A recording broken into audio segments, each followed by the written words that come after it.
Good morning. Good morning.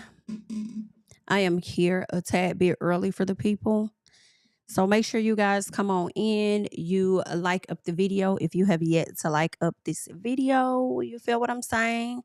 I will give you guys some time to go ahead and enter the room.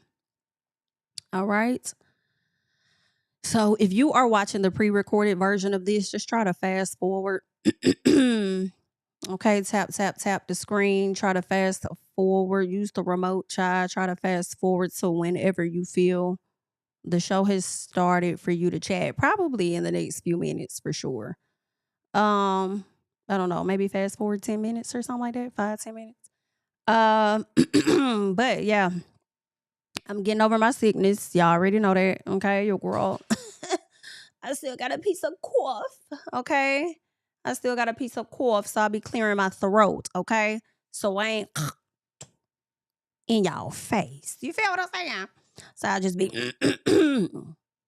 might have to mute myself sometimes to clear this throat.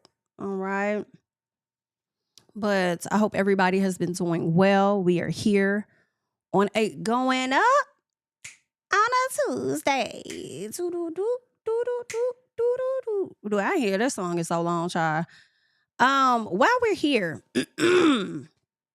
while we are here, I do have a piece of announcements for the people. Okay. So those of you guys that have checked out my Bell Collective review, shout out to y'all. All right. If you have not, okay, go ahead and find the Bell Collective review and make sure that you tune in.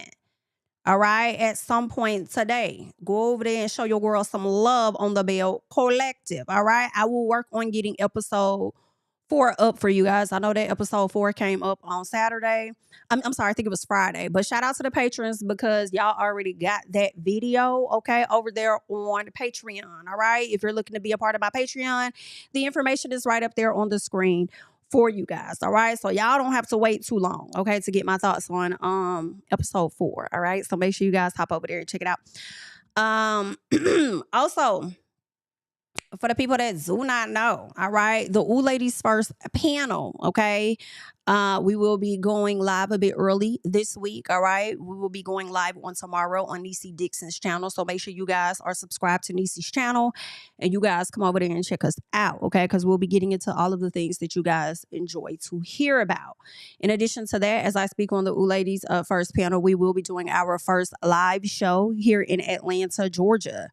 All right, on May 2nd. The tickets are available on Eventbrite. All right, so make sure that you make your way over there and get your tickets. Okay, I see you guys are snatching up those VIP tickets like it ain't nothing. All right, we have VIP tickets as well as early bird tickets up and available for you guys. Tickets are indeed limited, so make sure that you secure yours. And we would love to see you guys and meet you guys as well. All right. So make sure that you're in a place to be. We appreciate all of the love and the support. All right. Now, if y'all could just like up the video for me, that would be great. I don't know why YouTube, girl, they be acting real funny. Child, YouTube, girl, they be acting so funny. Girl, they just know they be acting funny. Okay. So let's make sure that we is sharing the video so the people know that we is live. And at some point, I'm sure they'll come into the video. All right. I'll give it a few more minutes before we get into the video because I did get started a little early. But what's going on, Mrs. T24? Yes, honey, we are live. Good morning. What is it? Shan K, is that right? What's going on? Hey, Vernita. Yes, I'm doing good. I'm doing good. I do feel a bit better, so thank you. I'm feeling much better than what I was. Okay, I feel like my voice is coming back. You know, I have a little bit of phlegm and stuff. Y'all, why I had got me some sea moss for the first time, right? And I don't know if y'all heard of this company called like True Sea Moss or whatever. I had been seeing it and I want to try it. So I went to Whole Foods. Thank God. I was like, what? Whole Foods got it? So I went up in Whole Foods and got me some. Girl, that shit nasty. I don't know what I thought. I don't know what I thought. I don't want to know what I thought. But I feel like the stuff that's not really good for you, I'm sorry. I feel like the stuff that is good for you, it's not going to have a good taste. I blame America for that. Okay. all the bad stuff for us, they gave us the right flavorings and different things for the taste buds, okay? But it may not be good for the body, but it's good for them taste buds, so you want more. But the things that's for you, they be taking all that extra shit out, so we don't be tasting that good. But I've been taking me a little piece every morning. A little piece, girl, and I have to hurry up and throw it back with some water, because listen, okay? But either way, that's that. What's going on, Kenny? Hey, what's up, Ayana? Okay, I know that's right. You better be at your desk pretending to type, boo. What's up, Shonda? What's going on? Good morning, Laris. Did I say that right? Or is it, yeah, I think, or is it Larissa? I'm sorry. What's up, Gleetra? What's going on? What's up, May Taurus? So what's going on, Latanya? Did I say that correct? I hope I said it right. All right. Y'all make sure you come into the video. Like it up for your girl. We probably going to be here for a little piece because I got some things I want to get into. All right. Of course, we got to talk about Married to Medicine because I have not done that review for you guys yet. So we're going to talk about that full episode here. We're also going to get into what is the Dwight Howard. All right. Dwight Howard and the happenings that he got going on with Amy Child. Y'all know Royce went over there and did a sit-down interview with Carlos King. We won't get into that in its entirety, but we will get into, a little piece of the interview, okay? Because I want to go back and watch it for myself. Because I haven't watched the full thing. I think it's like 2 hours, maybe a little over 2 hours. So, but we'll get into a piece of that. Some other happenings that's going on out there, we will be talking about on this video, okay? So sharing is caring, all right? And let us go ahead and get into it. So let's talk about Married to Medicine. Eugene. Y'all know we pick up where we left off last week with Eugene being upset about his wife being set up to fail. Okay. I don't know why he shouldn't really be so upset about that, but I also get it at the same time. But these ladies haven't been doing that good of a job when it comes to the Med Gala any damn way. For real, when it comes to the poor planning. But I also feel like they always trying to find somebody to blame. And this year it just happens to be Toya because they want to teach her a lesson. So if that's how he feel, cool. And y'all know what was interesting was King sitting up there saying, to me, should we really, worry about the ladies? What he said something about worrying about the ladies' cat fight or whatever it is. Something about be so concerned about the ladies, right? Instead of something else. And for me, my thoughts were, King, now all of a sudden you don't want to talk about the ladies. Now all of a sudden you want a little bit of peace and relaxation, and you don't really want to hear what the ladies' gripes are when it comes to the Med Gala. Let them handle whatever they gonna handle, and let us guys move on over here. Any other time, sir, any other time you want to talk about the ladies when the guys didn't give a damn about talking about the ladies with an episode or so ago. Right? You be so ready to discuss the ladies. You over there telling Quad, yeah, let's get to the good part. Right? But now we get to the good part and you don't want to talk about it now? Okay, King. So Curtis decides to keep the conversation going anyway to resolve it. But also some part of me feel like Curtis don't respect King. So that's another reason why he kept the conversation going. Like, yeah, I hear you talking, but I don't give a damn. So yeah, anyway, let us talk about this and let us talk about that. Right. So he says his household is going to be contributing, and pretty much all the men say their household is going to be contributing to the Med Gala. Despite however the ladies feel, the men seem to be moving forward in that direction, except for Steve. Steve was the only one that said he was out. He said, I don't know if anybody else going to say it, but I'm going to say it. I mean, you want somebody else to announce that you're not going to contribute? That's on you, because everybody else seemed to be contributing. So he said he's not going to do it because he's already given to Morehouse. He says, the intention may be good, but there was a part of exclusion when it came to his wife. And he says she ain't going to say that, but I'm going to kind of say something, just a little piece, right? So he feels like Toya left Mimi out. And I feel like, number one, Steve is not wrong for not wanting to contribute. I don't blame him. Like, we don't even know what's really going on, right?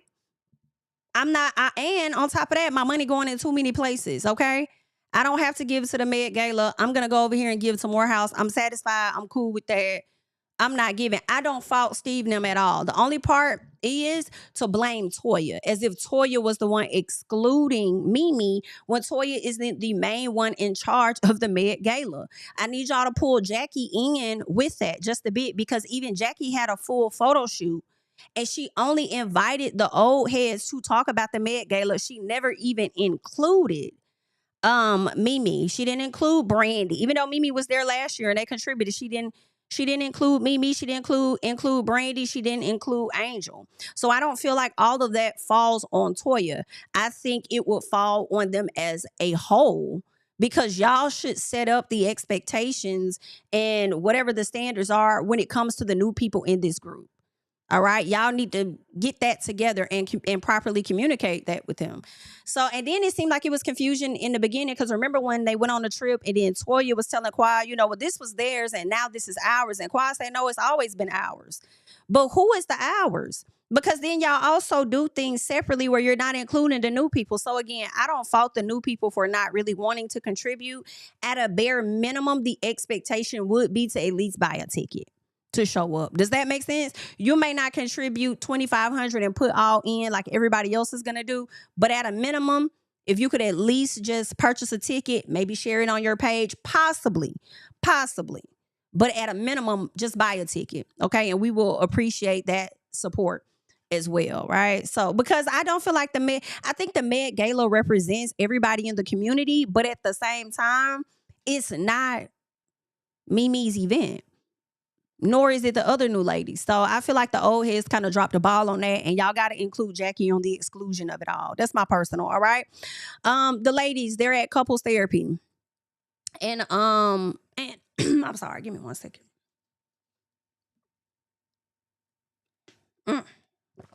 What's up, y'all? Couples therapy and girls therapy. No, they weren't at couples therapy or girls therapy. I believe that conversation came up. And so Heavenly asked Angel if she was going to be participating in couples therapy, because y'all know she got Bernard there. And she says, yes, but we not sleeping together. Can I go back a little bit and say this about Angel? I like seeing Angel on my screen because she's a beautiful woman to look at. At the same time, it's giving me a little bit, and I know y'all finna be mad, and I'm fine with that, but it's giving me a little bit of hustling. Ho, why is you here? Because when Contessa said, Angel, what you doing today? Or are you coming to couple star?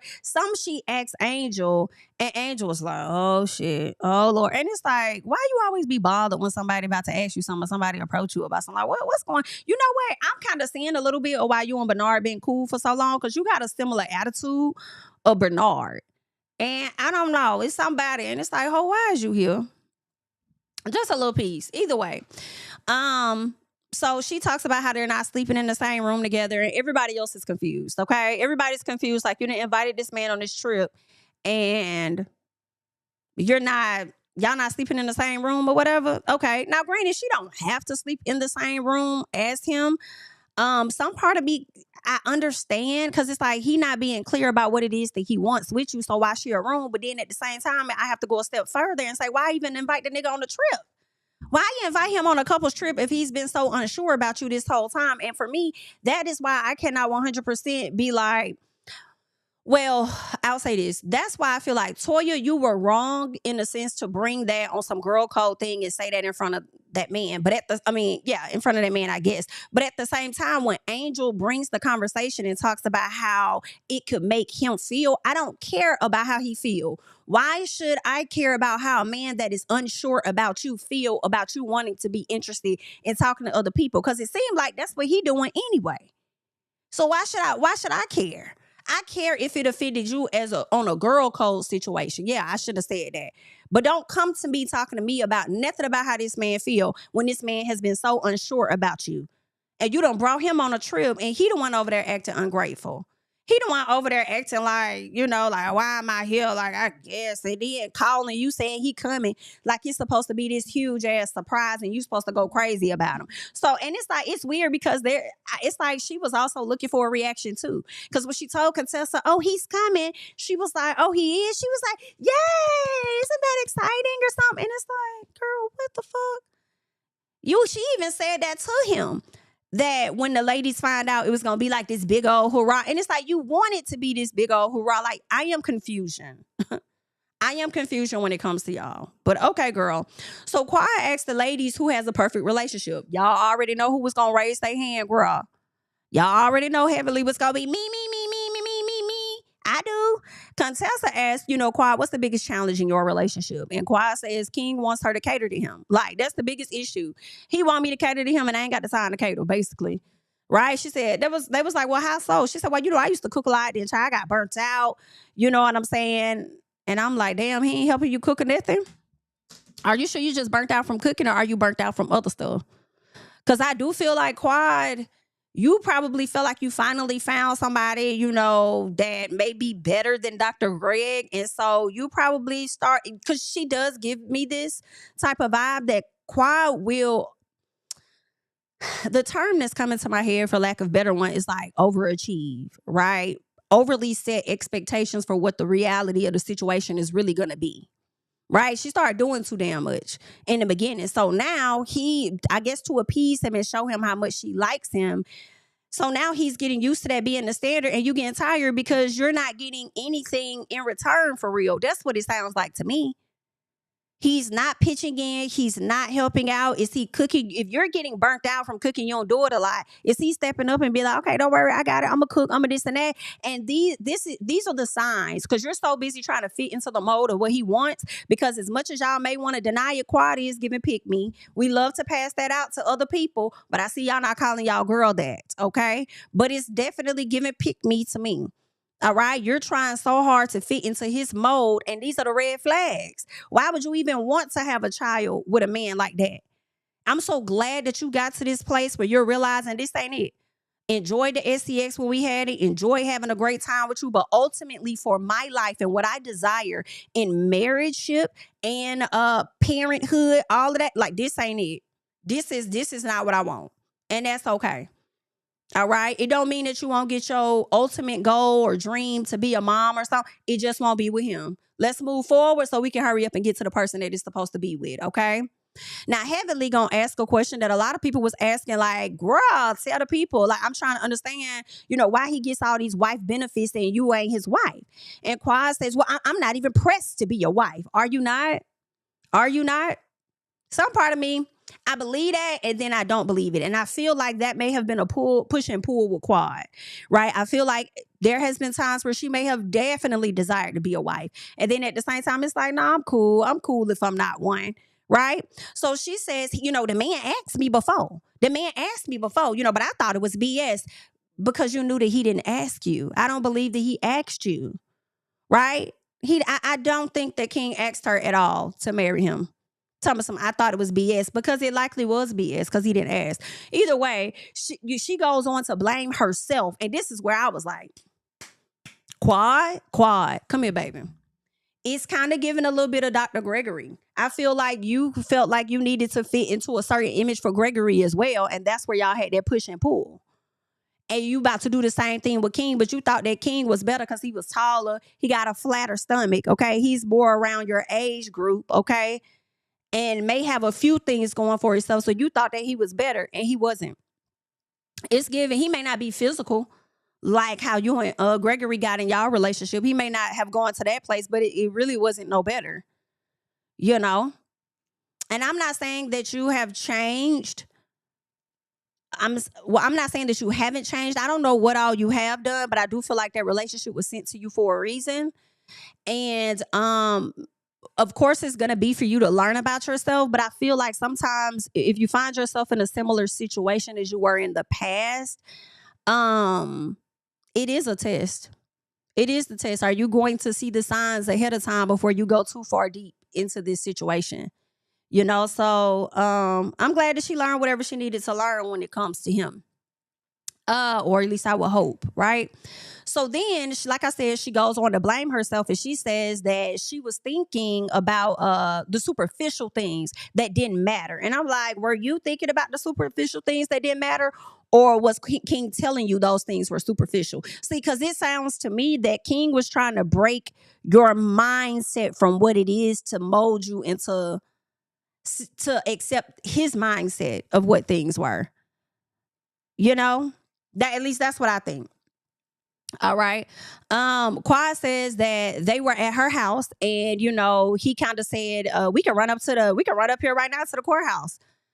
And I'm like, that's not a proposal. You're a big girl. You know that. That's not a proposal. What it sounds like to me for him to say that, you were badgering him about what you felt your life should look like or something, or badgering him about being married. And so he gave you a damn here. If you want to do it so bad, we go right up here to the courthouse. Say, just go ahead and do it. And I feel like he said that knowing that you would not be accepting of that.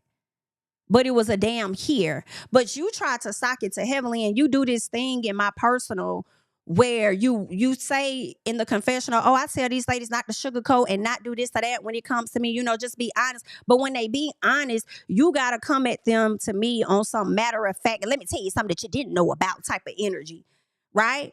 Like, well, let me shut you down right there because he did propose it. He did. It's like it's like you get defensive. Like, you really not open to what it is they be telling you.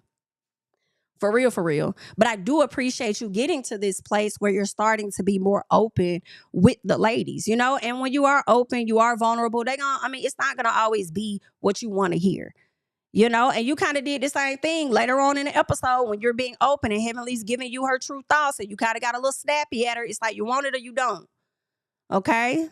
You want what I honestly have to say or you don't. So she says after she rejected King, he shut down. And I'm like, I'm sorry, be mad. I do not believe that.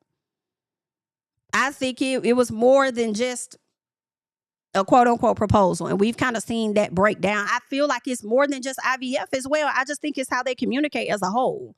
She's sitting up there talking about how she wants him to be the leader, I guess, of the household. And she wants to marry him and have his kids and this and that. But you can't even go along with him being the leader. You have an issue with that, right? And I'm not saying you should want a man to lead you, okay? I really think that y'all should be on the same level with that in my personal, but y'all do what y'all want to do for y'all relationships. But if the leader is telling you, I think we should sell our properties and get one together, you're not even open to that. So y'all were already having a issue with communication breakdown. And I understand that with Quad because she's been single for so long. She hasn't had great relationships. So with that, she lacks trust. She lacks trust in these men to actually lead her down a road that's really going to be safe for her. So she likes to stay within the parameters of what makes sense and what is safe for her. Oh, wow, you still trying to force yourself to have a child because that's what you want with the wrong person. And girl, if that's the case, just go through surrogacy, do this a different way. And you ain't even got to have a man. Okay? Because I do feel like you will be doing a lot of this work by yourself had you had that child. And I wouldn't be surprised if at a later time, if you're not operating how they would want you to, they will use that child to control you in some way, shape, or form. So I don't know. And then I just feel like, Quad, you are a person that likes to be on the go and you like to travel and have fun and go places and stuff. Like, you having a child is not going to restrict that, but it is going to hinder it a little bit because your priorities are going to shift. Your focus is going to shift. And you could potentially find yourself doing a lot of the damn work. And knowing that you cannot be who you were, pre-baby, post-baby, like that's probably going to wear and tear on you. So, sometimes you got to lose to win. And this was one of those situations, right? That's what I think. So, she talks about how he shut down after IVF. We got into all of that I didn't believe. Let's get to the couples dinner. All right. Definitely like up the video if you have yet to do so. Thank you. All right. Now, the couples dinner. Angel and Bernard come down last. I feel like they came down last expecting an overreaction. Baby, go sit down. All right. I feel like Contessa was like, oh, he's handsome. Contessa may gave a bit of an overreaction, but nobody else really cared. Toya and Eugene decided to play this guessing game. It was kind of cute. I didn't really write the details down. I'm trying to think.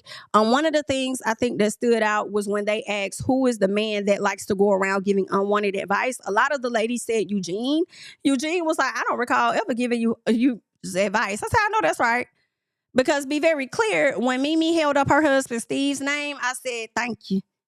Yes, ma'am. You better know. You better know. You better know what you and your husband be up there doing because Steve want to be Dr. Steve so damn bad. Understand. You would have thought, from my understanding, I don't know of him going to school to be in psychology or anything that Dr. Mimi went into. I only know him being in the NFL and then meeting her. So for me, it's like, child, You be around your wife so much that you think you qualified to give advice. But you know what? I ain't even gonna hold you, Steve. Because it's a lot of ladies that I'll see walking around here. They be calling themselves doctor this, doctor that, and come to find out they went to one of these little international institutes or something like that. One of these little church places and got them an honorary doctorate, and now they run around here calling themselves a doctor knowing they ain't put in the exact work. So I mean, shit, you probably could be a doctor at any moment, okay? If that's the case, then let me be a judge. How about that? Okay? Can I get an honorary judgeship? Can somebody make me an honorary judge in the district, please? Thank you. Either way, the men get ready to split up. Okay, they split up from the women. They go sit with a therapist. Baby, when they brought that therapist over there, the men was looking around like, what the fuck we supposed to do with this? Get up and go talk. Get up, get up, get up and go sort through your issues. Get up. Thank you for your services. All right. So Simone goes over to King, baby, and tells this man to tap into his less chauvinistic side. Ooh, listen. I holler. I say, now, Simone, you know you wrong as fuck, but you ain't wrong. Okay? You ain't wrong for what you said, in a sense. Like, he is chauvinistic, period. Okay? But at the same time, how dare you stop this man and tell him that? That man talks like, ain't nothing about me chauvinistic. Yes, it is, sir. Are you going to give me an ear? Like, yes, it is. Yes, it is. The way you, to me, I feel detach yourself from Quad's IVF journey, like as if it's hers over there. Yikes. Like, stop playing. Stop playing, boo. Steve talks about having false masculinity from a child, and, from how they were taught and how when they get older, they realize that's not really the reality of the situation and how things work and stuff, being open to changing their ways from what they were taught. He's talking all about that, right? So they get into that. Damon talks about not seeing his son and how that's been affecting him. He says he's maintaining. He's at a place of don't push me or you might get touched in so many words. I might have to snap on you. Okay.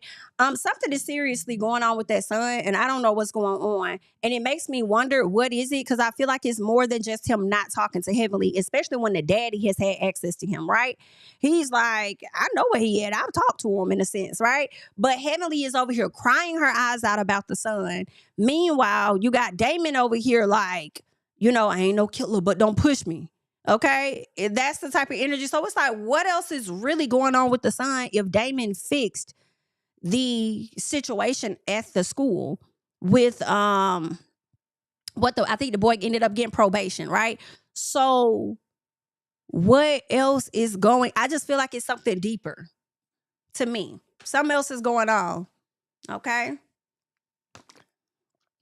Either way, King is asked about his intentions when it comes to Quad, and he says they're at their own journey, doing things at their own pace. They asked him about, him marrying Quad, and he's like, y'all pressuring me more than she pressuring me. I said, okay, this is another indicator. This is another indicator that man didn't propose, okay? It's given she's pressured me, yes, but y'all are pressuring me more in this moment. Yikes.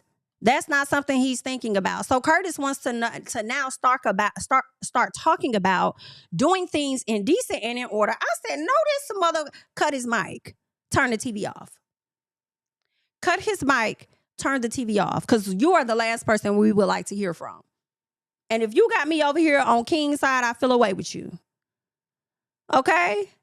King says, well, it can't be in decent and in order because of her age. That's what he says. Okay? And I kind of didn't even like that either. I'm like, stop. But either way, Curtis was asking, he said, well, I'm asking from a biblical standpoint. You can't ask me from a biblical nothing. Okay, and what's up with this biblical talk? Okay, because Heavenly brings that up at some point when she's talking to Toya, and I'm confused. But he talks about them living together. I said, oh, so they living together? No wonder we ain't seen King house. But Quad talking about he got a condo. Do he? Does he? Because I feel like Curtis would know all the tea because Jackie done told it to him. So does he know? I'm just wondering. Okay. I'm gonna have to suck on me a piece of Ricola, okay? Because I be wanting a cough, child. Give me a second. Excuse me. Okay. Curtis was talking about the biblical standpoint, them living together, them not being husband and wife and all of that, right? He says, that's a no-no in the Bible. I'm like, why is we talking about when you sat up here and what is we and why is what you doing? Okay? What you doing? But of course, Dr. Damon, like clockwork, he gonna come to King's defense, right? And even with him coming to King's defense, like, you do what you do because it really ain't none of our business, this, that, and the other. Curtis, like, I don't give a damn. I can't go for that. You could go for it, but I ain't going for it. A mess, child. A mess. Okay? He feel like because God ain't in it, it ain't gonna work. Oh, okay then, Curtis. And we don't even need to go down Curtis' history because we already know. We already know why he's not a good candidate to say the things that he's saying. After therapy, Eugene and Damon chat. Eugene talks about how similar he and Damon are, as we've already talked about in the past, right? When it comes to protecting their family. And why he walked off the other night. So I already knew he was about to start talking about Heavenly. I already knew this man was going to start talking about Heavenly. Why did Damon bust out of nowhere talking about don't say nothing about my son, man? Baby, my head cocked to the side like Damon, like, nigga, what? Don't do who? I wasn't finna say shit about your son. I don't even know what the hell going on with your son. I want your son the last thing I'm thinking about. I'm thinking about your disrespectful ass wife, honestly. Why would I say something about your son? Damn. Okay. Damon says, the people can say stupid things, especially the ladies. Well, do I look like a lady? Have I said something stupid to you? Why is you projecting? Like, what? I'm like, that was so left field. I was so left field. Eugene says, I was going to pretty much say something about your wife and how she was acting and what she said. Right? But because I didn't want to address your wife or anything, I decided I was just going to remove myself and walk off. My issue is with your wife. For real, for real. But I would never say anything about I never did your family. Right? So, of course, they dapped it up and hugged. And I can appreciate it. And I said one thing about Eugene, he's going to always be a stand-up guy. Always be a stand-up guy. I can respect it. I ain't gonna say about your son. I ain't got no reason to say that about you. Now, your wife, I ain't even gonna say that about her. I'm just gonna come to you about her. Okay? I'm just gonna come to you about it. It's just that simple. And really, I feel like he shouldn't even, I don't know. I feel like, to me, I just feel like Toya handles Heavenly and Heavenly handles Toya. Let them ladies do what they gonna do. I hate to say, if it's not really affecting the husbands, and maybe it is, but y'all still can keep y'all friendship intact despite what they got going on, because I do feel like Toya and Heavenly both have this love-hate relationship with each other. It's just what it is. I don't know. It's not, I feel like Eugene is being a tad bit sensitive, just a little bit. Okay. Or maybe him and Toya have had a talk where she needs him to have her back more when it comes to that. Not sure, but Toya really got it. Either way, let's get to the ladies, because Heavenly asked if they ever think about slapping the shit out of their husbands when they sleep sometimes. I have not gotten to that place. I'm new in this thing. Okay. These people is 10, 28, 29, 30 years in. Okay. But I was like, damn, slapping him while he sleep is crazy. Okay. But everybody was able to relate. All right. Everybody could relate. Heavenly asked them about knowing another man biblically. Have y'all ever wanted to know another man biblically? Can somebody explain what the hell that means to me? What does that mean? Knowing biblically, like, what you mean? Like, when you go to sleep and you think about another man? Like, I'm lost. That would be wet dreams, right? I don't know. What do they mean? Like, you wish you was married to somebody else sometimes? Whatever it was, Toya and Heavenly could agree on it. And it just lets me know, for me, when it comes to Toya says a lot of the SHI that these ladies be thinking, they just don't say it out loud. They just don't say it out loud. But also, I feel like they know how it's going to make their husbands feel. Toya, on the other hand, don't give a damn. He'll be all right. It's her mentality. Right? But, child, I feel like you can't be mad then when other people like take these little shots and stuff, when you create the space for them to do that. But I feel like sometimes in her head, she be saying stuff because she knows that's what these other ladies have been thinking or have already said about a situation. Right? in my personal. Real quick, y'all. Let me get I just got this stuff from TikTok. Child, and how does this thing work? I'm trying to see because it's supposed to be for your y'all see how my skin get oily, and I'm trying to see if it works. I feel like ain't nothing gonna work for this oily skin of mine. I feel like I be trying everything and it may not work. But we gonna see what this do.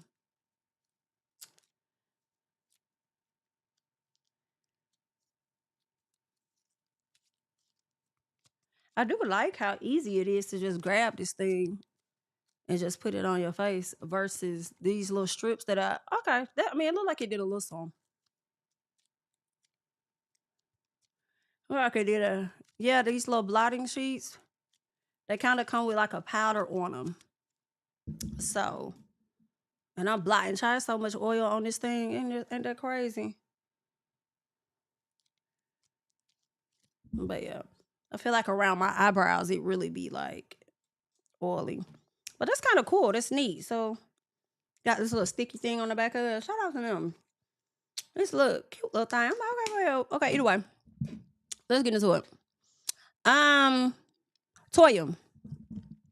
Toya asked why the one thing, what's the one, I think she asked what's the one thing in the relationship that if we could fix this, we're good, right? And Simone speaks on beating Cecil down verbally more than he actually deserves because he has a different perspective than she does on things, right? And she says, she's had to work on that. And Toya asked, well, I know y'all weren't planning on doing this trip or whatever, so how can we really help you? How can we help you? And she's like, well, it ain't really nothing that y'all can do for real, for real. She's like, we already working on that through communication. Our communication has gotten a little better. She's learning, that, I can be loud, I can yell, as you guys say, but I'm learning to utilize different tones on different days, okay? And likely based on different actions, like different things require different reactions or approaches to them. And that's one thing that she's learning, okay? We shall see. Because that's what she said. But when they got in the confessional, it was giving Cecil still get on her fucking nerves and she's sick of his shit. That's what it was looking like, okay? Mimi opens up about her marriage and her husband, right? And having, and how in the beginning he had his issues, but she can admit she got issues too, right? She was the problem as well. And she says she's learning that she gets caught up in her own world at times and doing her own thing or whatever.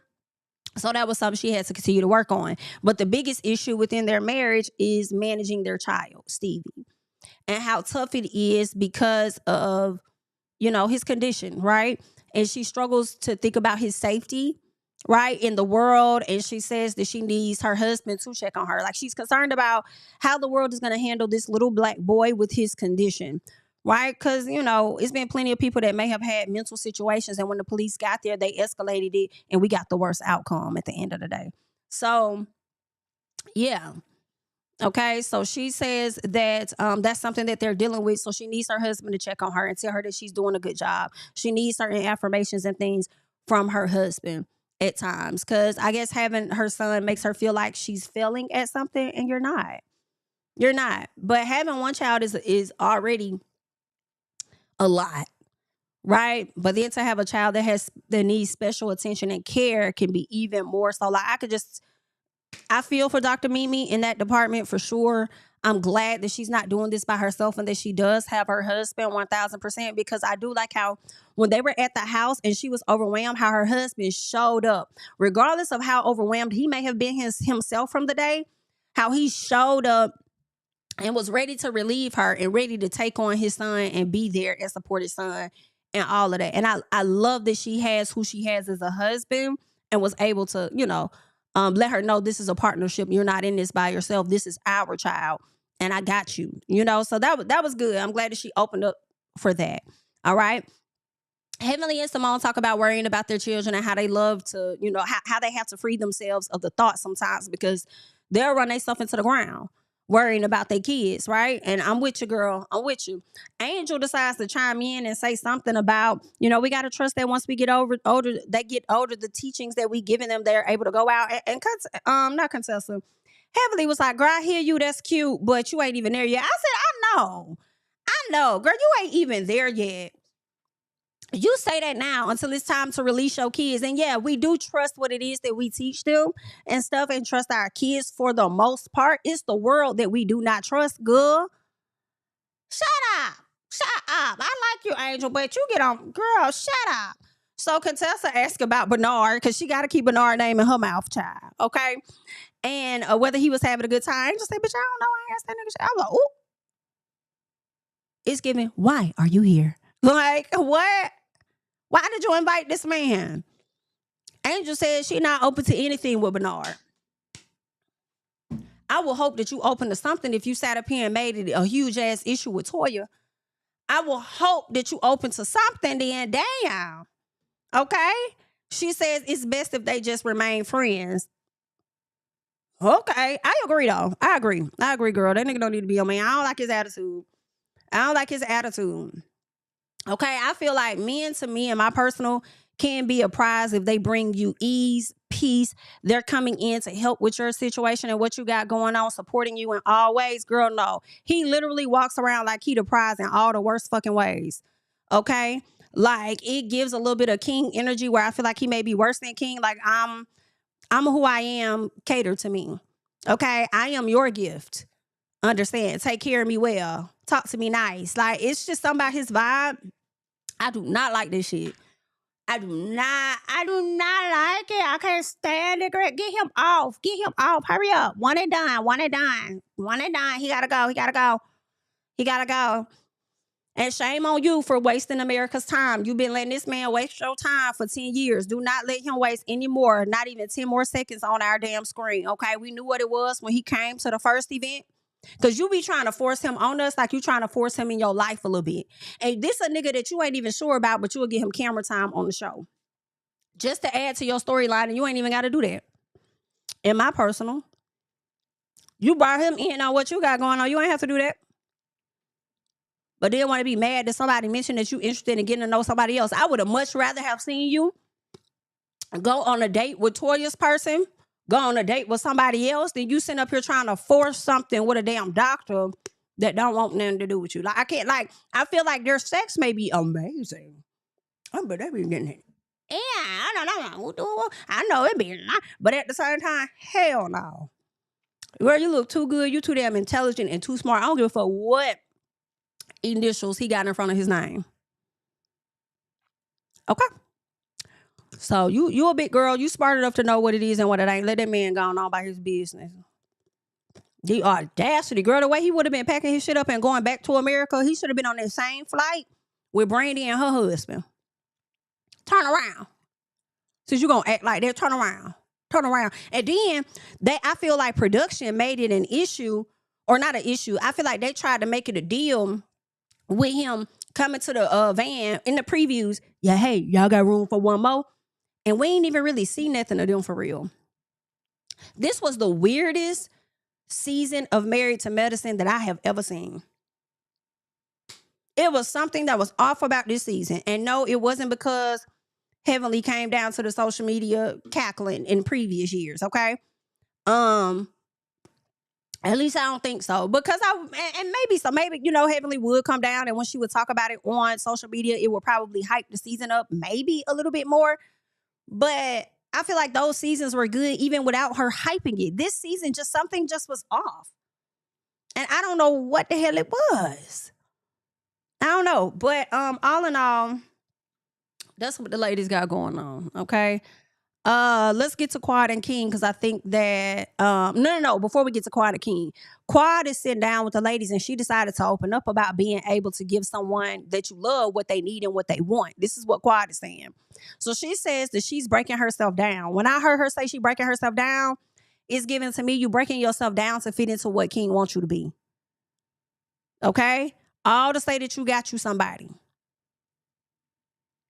So recipe for disaster. Heavenly tells her that you need him, like he needs you. You don't need his ass. I said 1,000%. 1,000%.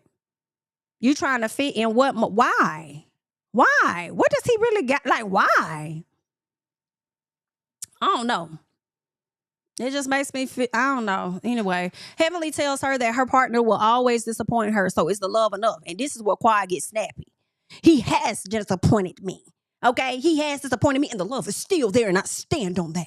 I stand solid on that. Okay, like you stand solid. Okay, but you coming to us. Like, we appreciate you opening up, but bitch, you coming to us. As if you unsure, you unhappy, da, da, da. Like, why are you snapping at me? I'm just trying you to help. I'm trying to help you get to the conclusion of what you already know the conclusion is. Like, what? Do you want me to help or you don't? Like, why are you snapping at me? He has disappointed me, and I still love him, and I stand solid on that. Heavenly said, okay, back up. Let me scoot back. Yeah, you're doing too damn much.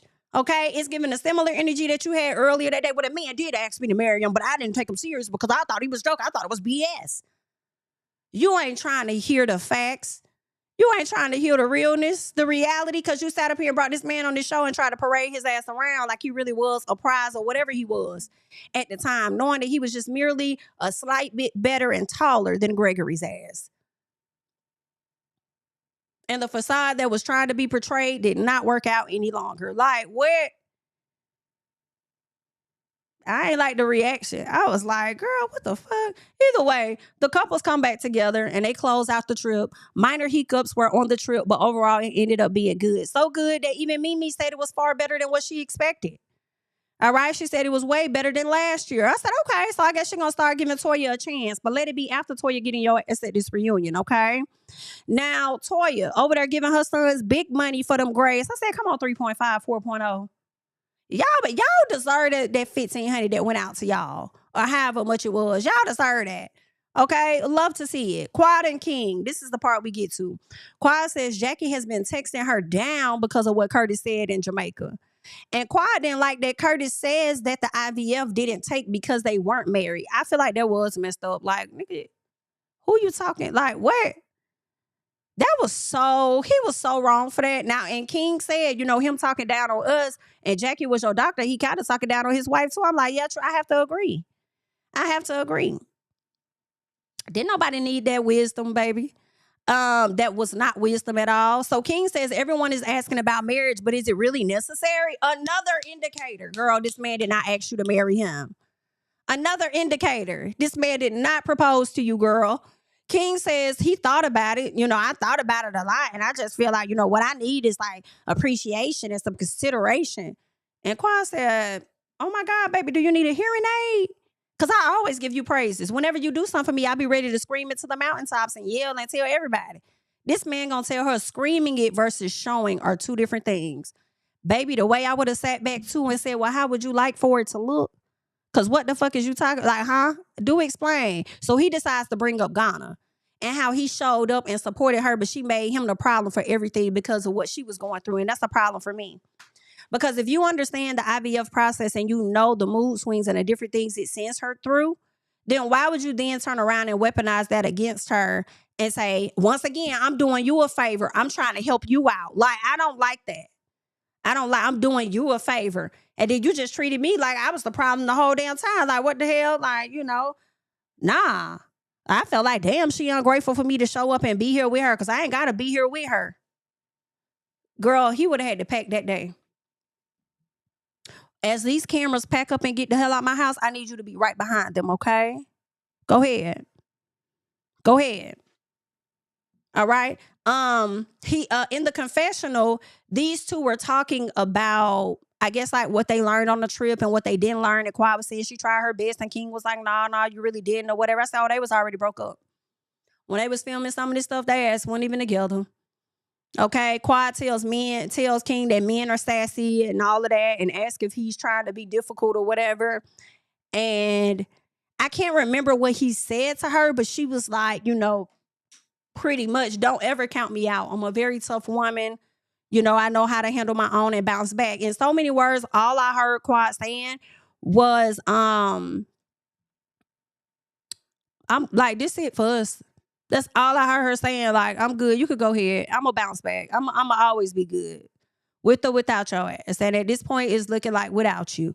That's all that I heard when Quiet was over there talking about don't count me out. It's a wrap. All right. And as it should be. As it should be. Send King on about his way. All right. But that's all that I have for Married to Medicine. We are going to switch over and get into some other content, but give me 1 second. I will be right back. Okay, guys? So just give me 1 second. Let me play a little piece of music for y'all, and I'll be right back. Just like up the video for me if you have yet to do so, and sharing is also caring. Thank you.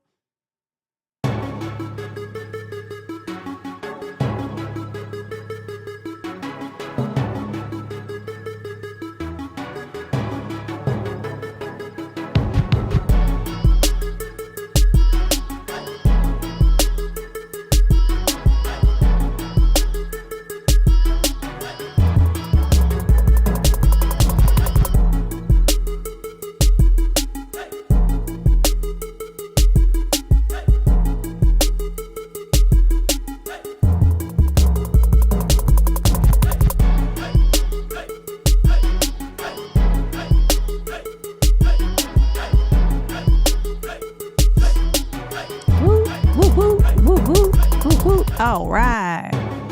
Let me cut that off. All right. Let me cut that off and let me get in here so we can get into some more things, y'all. I feel like it's a lot of different SHI that's been going on out here in these streets. All right.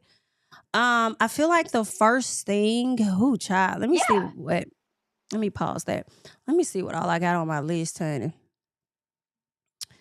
Let me see what all I got on my list for us to get into. All right. Let's get into this real quick, okay? Before we get into like the Dwight Howard of it all and all of this mess. I want to talk real quick about this sad story here. Let me get it up on my screen. Pause it. All right, bet. So here in Georgia, and y'all think y'all know what I'm going to talk about, but I'm not going to talk about that yet. Okay. But here in Georgia, there was a situation where these high schoolers decided that they were going to go over to this teacher's house and prank the damn teacher, y'all. Tell me why them going over to prank this teacher resulted in this teacher's death. Let's get this up on the screen and let's check this out. This morning, a Gainesville, Georgia community is mourning the tragic death of a beloved teacher after a high school prank gone wrong. Police say 5 teenagers went to Jason Hughes' house around 11:30 Friday night to throw toilet paper at his trees. According to the sheriff's office, when Hughes, a math teacher at North Hall High School, came outside, the students, all 18 years old, tried to flee in 2 vehicles. Authorities say Hughes tripped and fell into the roadway, and one of the drivers, Jaden Wallace, ran him over. Police say Wallace and his friends, seen here in mugshots obtained by ABC affiliate WSB, tried to render aid to the teacher, but the 40-year-old later died at the hospital. He was a great guy, God-fearing man. He would do anything. He'd take the shirt off his back and give it to you. Wallace is now charged with first-degree vehicular homicide and reckless driving and could serve up to 15 years behind bars. Police have charged all 5 teenagers with criminal trespassing and littering on private property. That the family wants to make really clear is that they knew these kids, that they loved them, and these kids loved the Hugheses. This was not a malicious act. The Hughes family telling our team, Jason knew these students were coming to his house and was excited to catch them during the prank. His family says this was a tragic accident and they fully support dropping the criminal charges against all the teenagers. And the victim's wife, Laura, is also a teacher at the same high school. In a statement to ABC News, the family says, quote, "We are thankful for the outpouring of prayers and support as we grieve the loss of Jason. We ask that you continue to pray for our family and also for the students involved in the accident along with their families. Please join us in extending grace and mercy to them as Christ has done for us." This morning. So my thoughts on this situation here. Very sad and unfortunate. And I'm finna say what a lot of y'all cringing at me saying. And yeah, it's facts. I feel like if these were black kids, charges would not be dropped. I know, get your moans and groans out, baby. Get your eye rolls out, okay? I do feel like if these were Black children or children of color, it would be much, much different, right? But at the same time, I would have to respect whatever the family wants, right? If the family felt like they knew these kids didn't mean any harm, it was something that was harmless. And you know, when you are in a panic and you're trying to hurry up and rush out, you're not thinking. And you ran over the damn teacher. Like, I don't know, because I don't know how close the teacher was when they fell. If the child didn't see the teacher, you know, I don't know the distance of the vehicle and the teacher. Maybe he didn't see him when he fell and he ran over him, you know. Also, I feel like you got to understand the intent there. And maybe the intent was not there to really kill them, but kill the teacher. But it seemed like this may have been a prank that they were doing to a lot of teachers, right? And it could be a senior thing that they do. It may be something that the school does, and we're going to get the teachers, and this time we're going to get this teacher or whatever. And he was excited, as the family said, to catch them. And unfortunately, he happened to slip and fall. I don't know, because the mama worked there too, and she understood. The wife worked there too, so she understood what all was happening. I would want to assume that he's one of their favorite teachers, which is why they wanted to prank him. I think there could have been some care there, but it was a bit of likely negligence. I feel like if it was any other set of students, they likely would have been charged with something, and it may not be like a huge like felony. It could be like a misdemeanor. It could be something smaller, but they would end up being charged for something, even if it was just the one kid, which it looks like it was the driver, right? Even though it wasn't intentional, it still caused harm and resulted in the death of someone. And I understand the family not wanting to move forward with charges, but sometimes the state don't consider that. Okay, they look at the situation, and sometimes the state is like, yeah, I hear y'all, we'll take that into consideration. How about we'll do this? Okay, we're not going to press like these charges, but we'll lessen the charges, but they will be charged with something, right? Because we need to use them as an example that children need to be mindful of pulling these pranks on teachers and all of that, because of what could potentially happen. So I feel like if this was another set of kids, they would have been used as an example in my thoughts. And who knows? I mean, maybe not, but those are my thoughts. I feel like they would. Oh, good point. 2L says 18-year-old Black kids, okay? 18-year-old Black students would have been called adults because that's the legal age. Understand. I definitely agree with that. So, yeah, I hate that it resulted in that death. The family is considering dropping charges, but I don't know. Like I said, the state, regardless of what their family would have wanted, the state probably wouldn't have dropped them so quickly. And, you know, I can't say that they dropped him so quickly yet as of right now. He may still have those charges. Just because the family is saying they're willing to drop him don't mean that they are dropped, okay? Because it resulted in somebody's death. So, I don't know. I think he about going to be used as an example. Even though he didn't mean any harm, this is the result of it. And a lot of kids go out here and they TP these people's houses and do all of this stuff. And yeah, and I'm like, what would it have been if they would have went to the house and one of the teachers came out and shot one of them? Then what?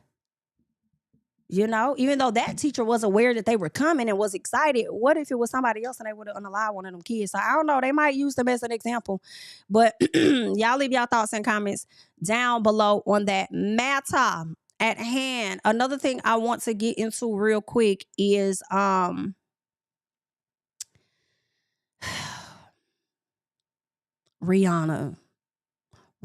child. So Rihanna at the house, right?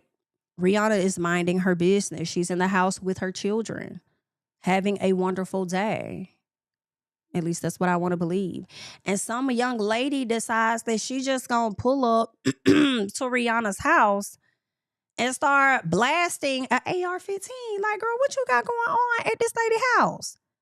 I think they said she fired about 10 rounds. Like, girl, what the hell is going on? And I'm like, Rihanna, did ASAP, I'm not going to hold y'all. My first thought was like, hey, yo, did ASAP get you involved in something? Like, what's going on? Is somebody after ASAP and they trying to come to the house? What's going on? No, it's just this crazy. It's this unhinged young woman down to the damn social media who has been making threats. So they did catch up with this young girl, and they arrested her. They gave her a bail of 10.2. And I'm like, why does she have a bail? Why does this girl have a bail at 10.2? You don't know who she know that could come and get her out. You don't know who sent her to Rihanna house. So why does she have a bail of 10.2?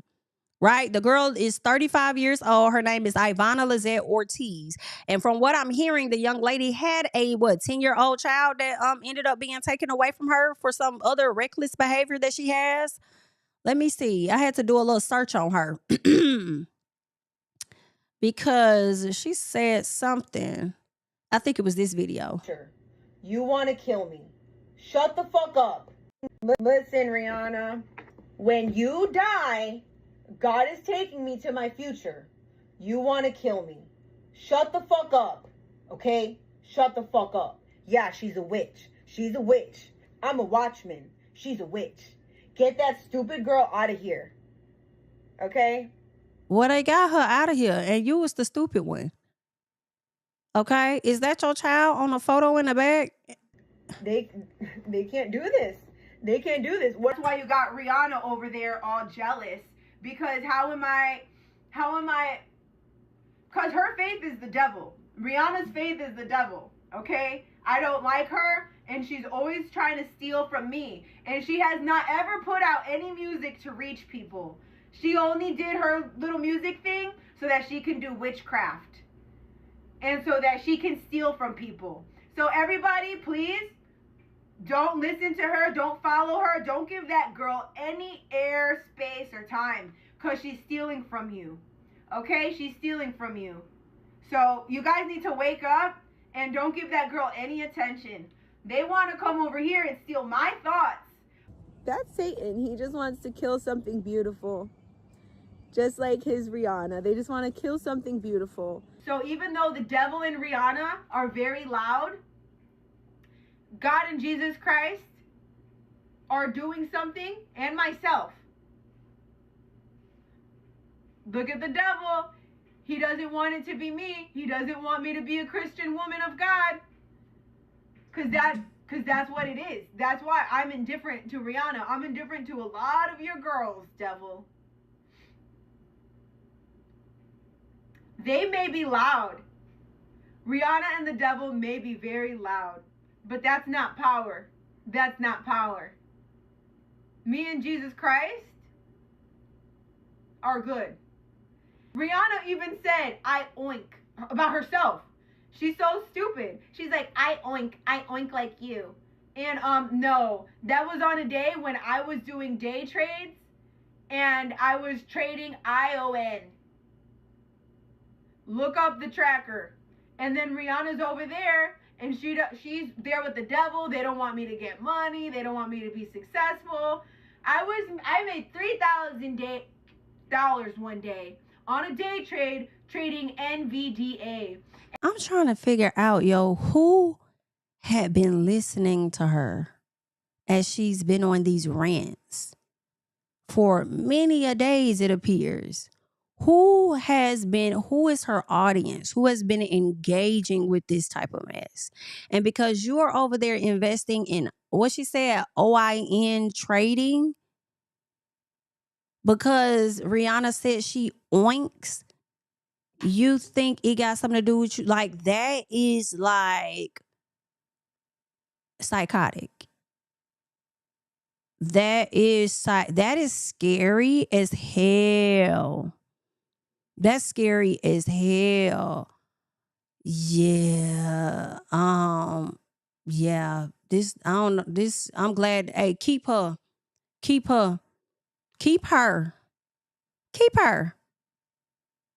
And y'all be killing me when y'all be putting God in y'all stuff. Y'all be putting God in y'all BS so bad. I be wondering, well, who is the God they give it to us? Like, is that the devil? Because y'all bring them up too much in your devilish ways that I'm like, what? Is that something we don't know? Like, what's going on? Girl. And then you go to this lady's house. Is this the house?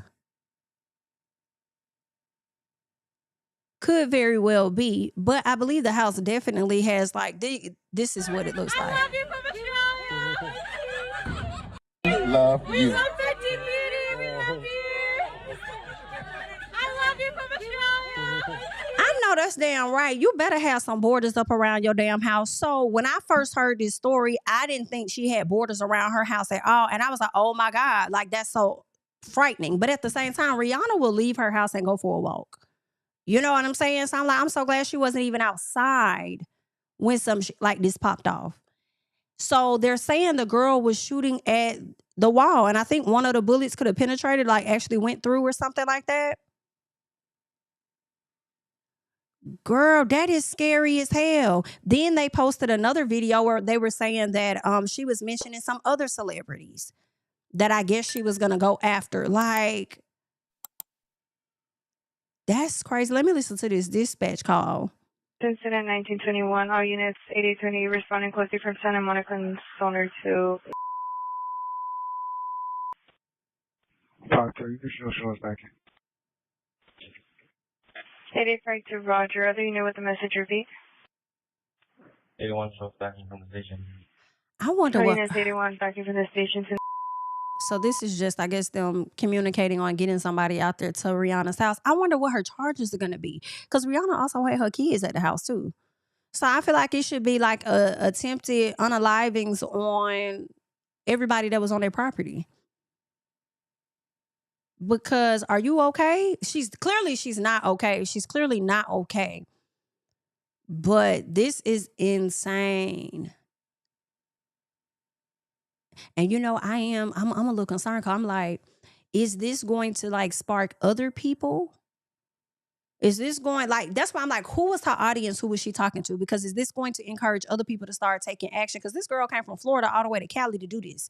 So are there other people within her community that have their eyes on other celebrities to where they are going to start leaving their homes and going to these people's houses or wherever they are with the attempt to, you know what? I don't think that Rihanna is just like this one-off. Okay? I wouldn't be surprised if we hear about a few more of these before the year is over. Okay? So, just insane. Just insane. No, she did. She made this post at the end of the year, of last year, I guess. Send this everywhere. They are done. I just restricted that stupid BIT Kim Kardashian. I'm already through with Rihanna. Your turn hiding BIT. Stop begging for a look. Child, this is some insane stuff here. You done sat up there and caught yourself a case. I'm shocked. Yeah, they said she was in a Tesla that I think she rented, unless she drove her Tesla all the way from Florida to California to get arrested. Girl, don't ever give her child. Actually, don't ever let her out. Don't ever let her out. The lady already has a history. This is crazy.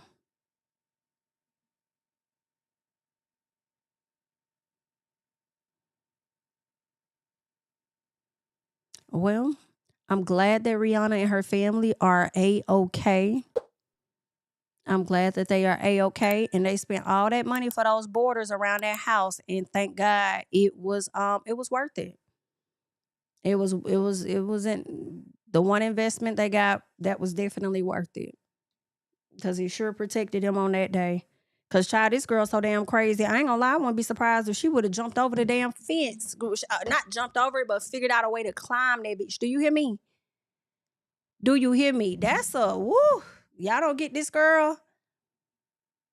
That's scary. Okay. So that's what's going on with Rihanna. As of right now, everything is okay. I don't think Rihanna has given like a statement or said anything, her nor ASAP Rocky, where she was in the home when this happened. How did she realize it happened? How was she feeling? How did her kids react to this? Because maybe they didn't even hear it. I don't know. Maybe she got some cameras and it sent somebody an alert and said, hey, somebody outside your house showing that. So it could have been anything. But I'm glad that Rihanna is okay, because girl, that's crazy. What's the next thing I want to get into?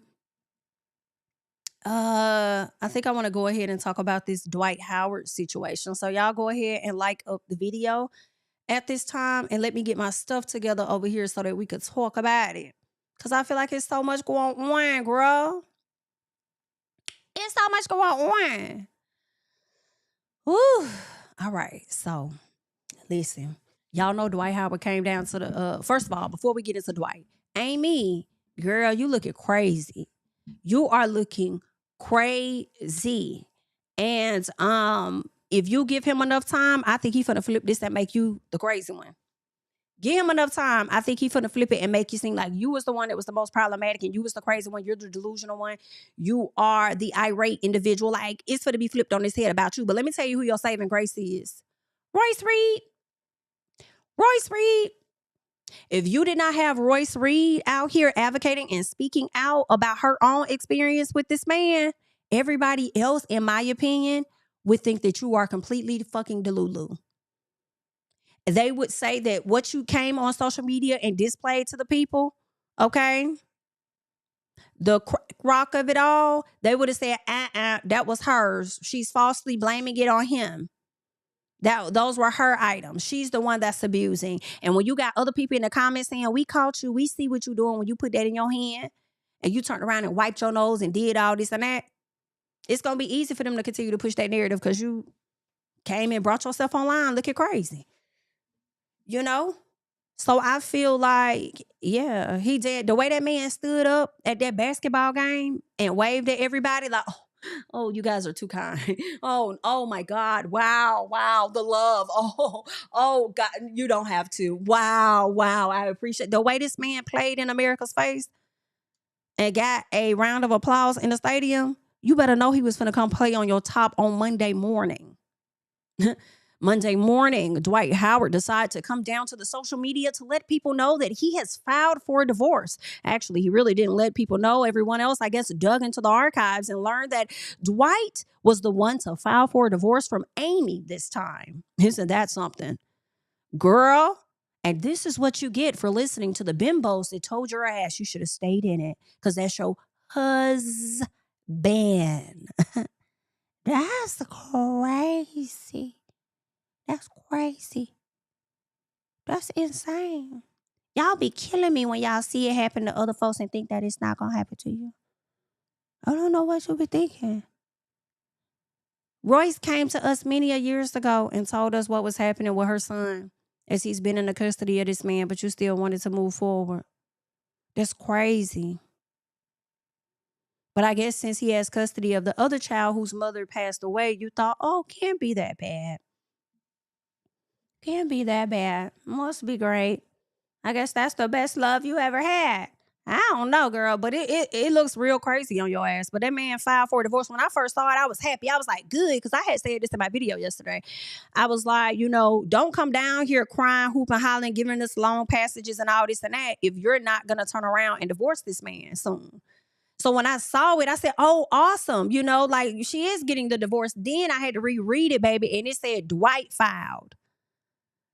And I feel like with him leading the charge on that, getting to the courts before you, because he already made a phone call the moment that damn page went up and told his people to go ahead and process it. So when the courts opened, all they did was about press send or something. Okay? He was going to come down here to the internet and may try and change the narrative about your ass. But let me tell you again who your saving grace is. It's going to be that Royce Reed. And she is the only reason for people to believe that you're not as cuckoo as it may come off. Right? To me, in my personal, but I also feel like men that are athletes, they are highly favored, in my opinion. Okay? They are highly favored, and maybe it's because of the money and the access, child.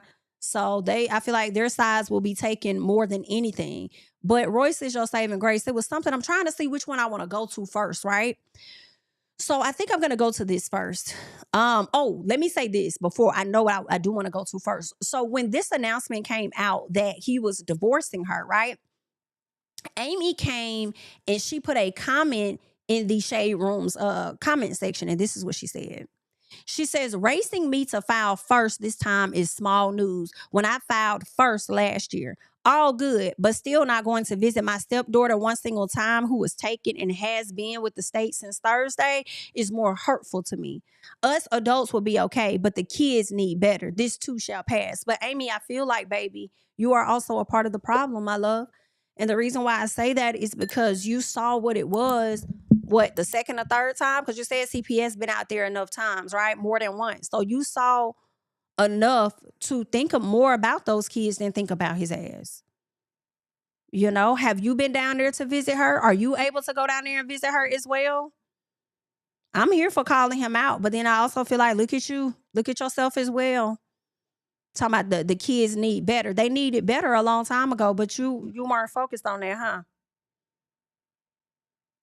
You knew that when you filed for the divorce 6 months into the marriage. Interesting. Now I'm starting to question stuff, and I don't know for sure, because I don't want to put it out there. Well, this is not a fact. These are just merely my questions and thoughts that I'm sharing. What was the real reason that he married her? Like, what did because I feel like it wasn't love, and I'm wondering, did he have any CPS cases prior to, and you decided to marry her for the optics to look good, and also for her to aid in assisting with these damn kids? Like, I'm trying to understand, what's the real reason that he married her? What's that about? You know what I'm saying? Give me 1 second.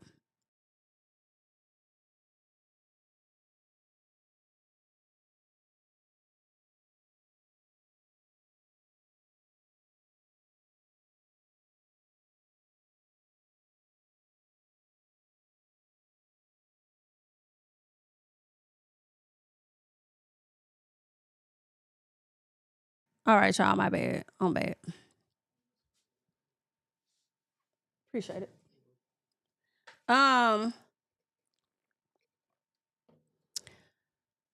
So yeah, like, what was the real reason? What was the reason? What was the reason? Like, why did you really marry her? What did you really need her for? I don't know. Some odd. Am I the only person? Let me know. The next thing I want to get into is this post by this young man. His name is also Dwight, not to be mistaken for Dwight Howard, honey. Okay. Let me get this together over here. Okay, perfect. So I want us to check out his video, because it appears that Dwight hit him up in the DMs to talk about said situation. And this is where I felt like, okay, the narrative may start shifting on you, Amy. You know? Oh, I have not. I'll have to look on Chronicle. Shout out to Chronicle Speaks. Yeah, I have to look on it. I have not seen it. Did she recently do a video? I got to go and check it out, because I did not see the previous divorce filings, but I knew that she filed. Yeah, I got to look. But I want to check out Dwight Howard, okay?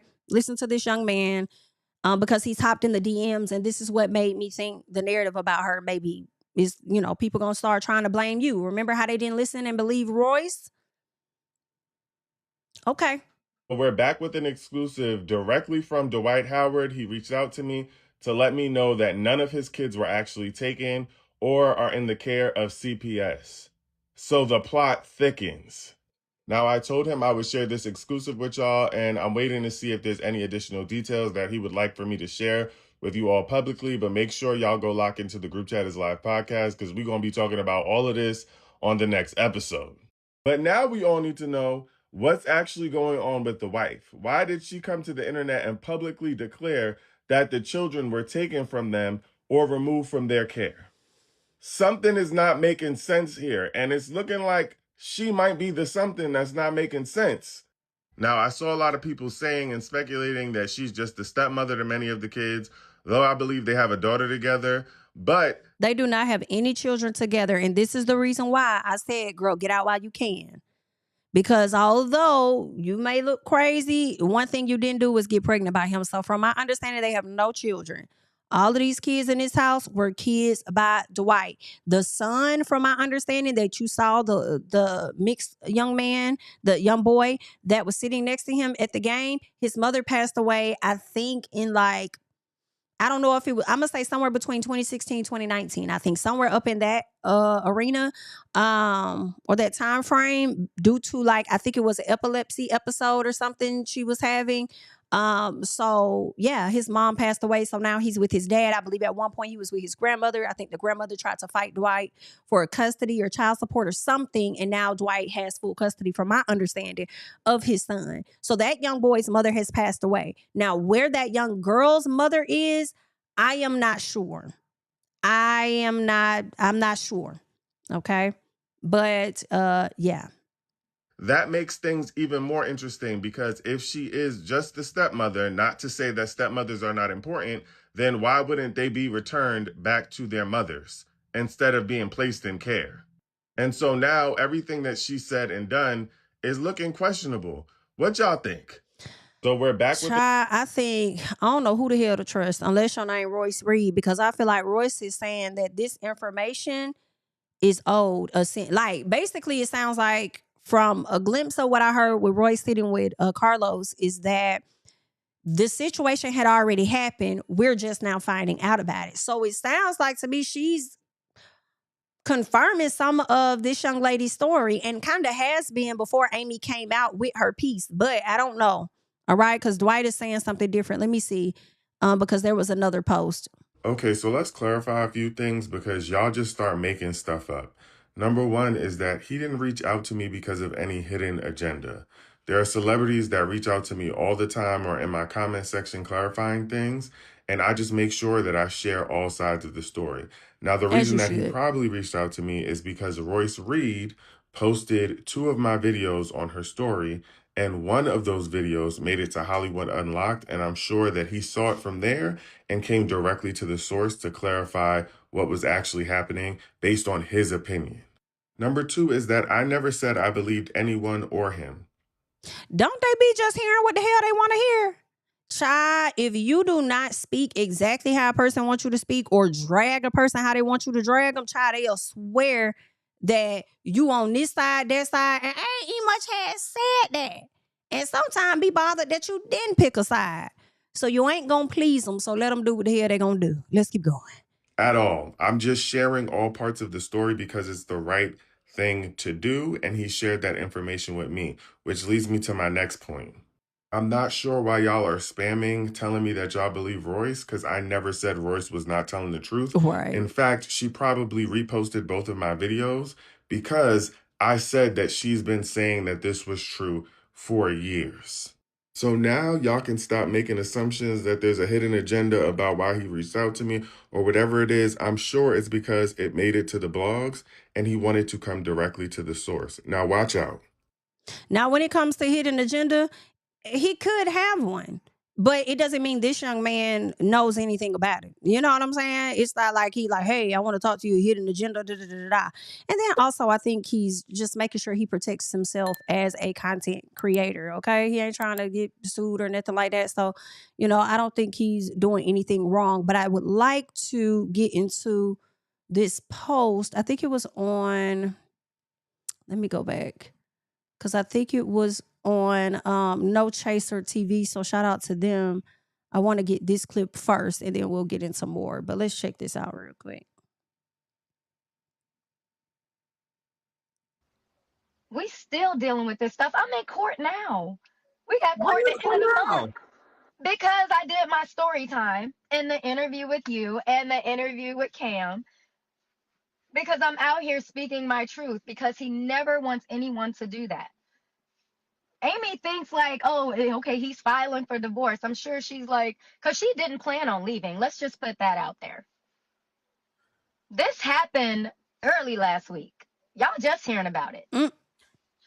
Yeah. But how you know? Not how you know. I'm on the floor. Because I'm friends with the mom of the daughter. That's my girl. We do TikToks together. But you wouldn't know it. Yeah. I think that may be the woman that her and Royce kind of soft filmed a like a reality thing. I think they were trying to bring like a reality show to the front. And I remember seeing, I think they were at like some rock climbing place and they were sitting down and the lady was like overwhelmed and crying and talking about, I guess, how being in this situation with Dwight or whatever has been taking a toll on her and stuff. So I think that was her. We have been like, when I tell you I have held this woman through tears, because she's fighting for her daughter. And this man is out here just lying on her. But it's not even just money, it's his connections. His uncle was a DA in Georgia.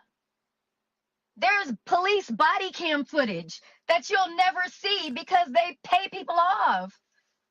That's why she's talking about, oh, police have been at my house this many times. Like, yeah. And they show everybody else's body cam. He must have got all of that They suppressed. want to put my mugshot over everything. He must have gotten some of that suppressed. And honestly, you remember she came to us last year about her own case, and she showed a long list of stuff that she, like the times he has kept taking her back to court, we had this case was about this case was about that. Child, listen, I believe her. What we doing with him? Just letting him go because of who he is. And not even just who he is, it's who he knows. Money can absolutely buy you a verdict, but your connections can also hide your truth. Ooh. Is the daughter still with CPS? Yes. Do you know exactly? When I say this your saving grace, because he just said something different, Royce is confirming. Child, this is some shit here, girl. This is messy. I'm talking about Grace so damn messy. And it's sad. Because y'all got these kids caught up in this bullshit. Why she was taken to CPS? Yes. Is that something that you want to share or not? Because that's your girl story. That's your girl story. Yeah. And I respect that. Good for you. I That's how it should be. That. This all happened last week. Why do you think Amy decided over the weekend to do this? Because he turned on her. She said it. She literally said it in her video. When I found out that he was having our 12-year-old son lie on me, that's when I knew. Because he said he's willing to take down everybody else to save himself, and I just can't let him do. That's literally what she said. So it's not about the kids. It's about you. It's about her. She's trying to save herself. We still dealing with this stuff. I'm in court now. Ain't this some shit? So now I need to hop over here real quick and just see a little piece real quick of this interview. Just a little piece. Give me a second, please. Thank you. One of my last questions for you, Royce, is again, your son is 18 Not years the old, last and question. We are like, wow, how long was you've it? been dealing with this obviously for that long period of time. Okay, well, let me go back a little piece then. Yep. I was at home eating fried blue crabs. Okay. And it was sent to me, and they were like, do you see this? And I tried to click on it, but I'm blocked, so I couldn't see it. So I had to wait for like the screen recording, and then everybody started posting it, so then I saw it that way as well. But yeah, she blocked me, so. Mm-hmm. Why okay, let's get right into it. Why did she block you? Because I'm a liar and I'm bitter and I want her man. Child. These are things that she has said publicly. Yes. Y'all don't remember when I did my story time? And she came out and was talking all that? Yo, yeah. That's why I don't wish her ill will, but I don't have any sympathy for her because she had no sympathy for me. She's talking about 14 months. Let's talk about 18 years. Ooh. And known him for over 20. So, yeah, no. You got out quick, girl. You have no kids. I know that's right. Mm-hmm. You got no kids. You should be happy with that. When she was describing and alleging these things such as, you know, and again, she didn't say this and I'm saying this, she pretty much intimated that there's a Dr. Jekyll, Mr. Hyde type of personality, that there's this other side of Dwight where he appears to be very sweet, very loving, and then there's a very darker side that she's sort of related to trauma that he dealt with in the past. Is that something that you have experienced with Dwight? Yes, but this whole thing about trauma in his past, that's the same story he gives everybody. I met this man when he was 18. I was 21. I've seen him go from being this person who people like thought, again, that's why I say baby Jesus, because when he came in the league, it was like, oh my God, he's this Christian. He wants to put the cross on the NBA logo. You know what I'm saying? He was that person. And when I saw him turn was the moment that he found out I was pregnant. Like, this man tried to pay me to say that our child was not his, hence him suing me for $500 million when I went on Wendy Williams, and all she asked me was, isn't he the father of your son? And I said, yes. How you doing? I got sued. And everybody laughed at me because, oh, she's out here spreading rumors about him. She's lying. She's this. This man destroyed me. He blackballed me. Have I been on another show, Carlos? I think I'm entertaining. Mm-hmm. Yeah, ask yourself why. I have a degree in theater education from FAMU. I know that I'm talented. I have a whole dance company. World champion. You wouldn't know it because all that's ever put out about me is that I'm messy. I'm petty, but I'm not messy. One of the things she also said was how, because he has so much money, that he gets away with a lot of stuff. And hearing you say he sued you for $500 million because you told the truth that can be proven with a paternity test that he is the father of your son, you feel like he blackballed you from the industry. Did that occur the moment you revealed that he was the father of your son? Yes. And it was already like known, but it was the fact that I said it. And let's just put that out there. This happened early last week. Y'all just hearing about it. Yeah. Is the daughter still with CPS? Yes.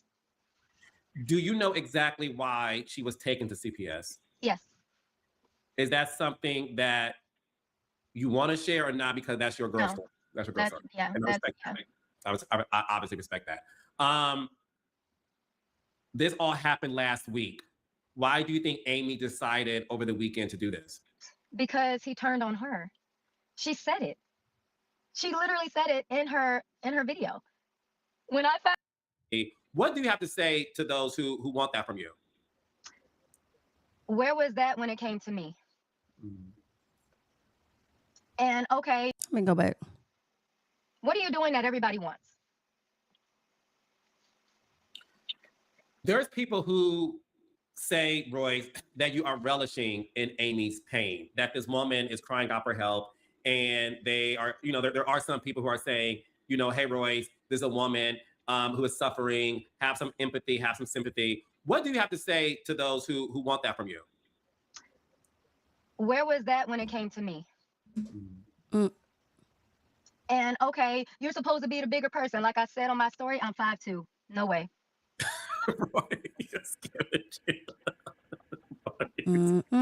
I am not Michelle Obama. When they go low, you don't go high? Absolutely not. I don't know. I don't have that answer. Why the mother can't go with her mom? I don't have that answer. I don't know. Maybe the mom's not financially equipped. My questions go as far as to how did he even get custody of that child, right? Was she in a financial ruin situation? He was better off financially, and instead of giving her child support to take care of the child and likely herself, he chose to get full custody is my question. Is that what happened? You just decided to take custody from the child so you don't have to pay her anything, and therefore maybe the mom can't maintain, maybe she ain't got the money, right, to have her child with her, or maybe the mama could have got caught up with some stuff of her own that she shouldn't have. Maybe her mother has mental things going on herself. I'm not sure. I would love to hear from that mother. I would love to hear from her to find out because again, this is truly a situation of is his truth, her truth, and then the real truth, right? So I would love to hear from her. Where do you go? I take it to hell. Okay. I'm down there skating on fire. Do you feel like you're finally vindicated? I do. However, I don't want people to think that I'm just like basking in this, basking in glory. Like, I do feel like I don't wish her any ill will, but I also don't feel sorry for her because she knew better. It's not like this came out of nowhere. It was happening. You filed for divorce after 6 months and you went back and saying it's because everybody told you. No, they didn't. You went back because you got fired from Love and Hip Hop. Ooh. You went back because he had you sell your condo. You went back because he attached his name to your shit, even though you're not attached on any of his. Ooh, sheesh, capiche. I believe all of this. He attached himself to all of your shit. I believed all of that. I ain't know she got fired from Love and Hip Hop, but I tell you one thing, she stopped doing Love and Hip Hop. She ain't been doing the music. Her entire life has been so caught up and involved in this man and what he got going on. Like, let's call a spade a spade. He played you. He plays everybody. Why do you? Okay, listen. I understand this notion, right? That when you are a man of means, and listen, we have seen plenty of documentaries and stories of multi-millionaires, billionaires who have paid people off. We've seen endless docs about that. My question to you, though, is less about the money part, because I think all of us can understand that, based on the knowledge of what we've been seeing recently. What I don't understand, and I would love for you to shed light on it if you can, to know that you've spoken out about this. His current wife did a video over the weekend, and just yesterday, he is at the game waving and being celebrated. Why do you think people aren't taking this seriously when, I mean, he was on Dance with the Stars. Listen, a lot of things have happened. But I still go back to what I saw yesterday, which was people standing up and cheering him when the day before your wife is accusing you of all these things. And listen, I was even watching The Breakfast Club because I like to do my research. And Charlamagne said something along the lines of he doesn't believe, I want to misquote, but said something along the lines of Dwight doesn't look like somebody who does that type of drug, coke. And again, I don't know what Dwight does. I've never met him. I've never been around him. I don't know. But my point in saying all of this is it seems to be falling on deaf ears from everybody, and I wonder why you think he's getting away with that. The same reason Trump is. Like, people can know the truth and just not care. And I also look at the people who are attending these games. It's not the people that's looking at the shade room. You know what I mean? And if they are, they're not sitting courtside. So they don't know what's going on. Because most of them people are really just minding their business. They might end up finding out about it, which is why he did it the next day, because he knew it wasn't everywhere yet. And also why he filed for divorce. Because he wanted to checkmate her. Yeah. Mm-hmm. And I do want to read that. So raindrops, in case you guys don't know, as of today, former NBA star Dwight Howard has filed for divorce from his wife, Amber Howard, also known as Amy Luciani. The filing occurred today, like I said, just hours after Amber made severe public allegations against him on social media. Listen, there is a mutual restraining order that was filed to prevent either party from harming the other, selling property, or canceling insurance. In his filing, Royce, Dwight noted that they have no children together and requested exclusive use of his Georgia mansion. When it came to the kids, obviously you two have a son together. He is now 18 years old. He went online, which he normally doesn't do, Royce, but y'all son that y'all shared together went online, and he said, and of course I'm paraphrasing. Right? So I was told by a judge if I ever brought up the accusation again that he would take my child from me. Yeah, I was threatened and everything. There was a day where I had packed up my entire SUV and I was getting ready to just drive until I ran out of gas.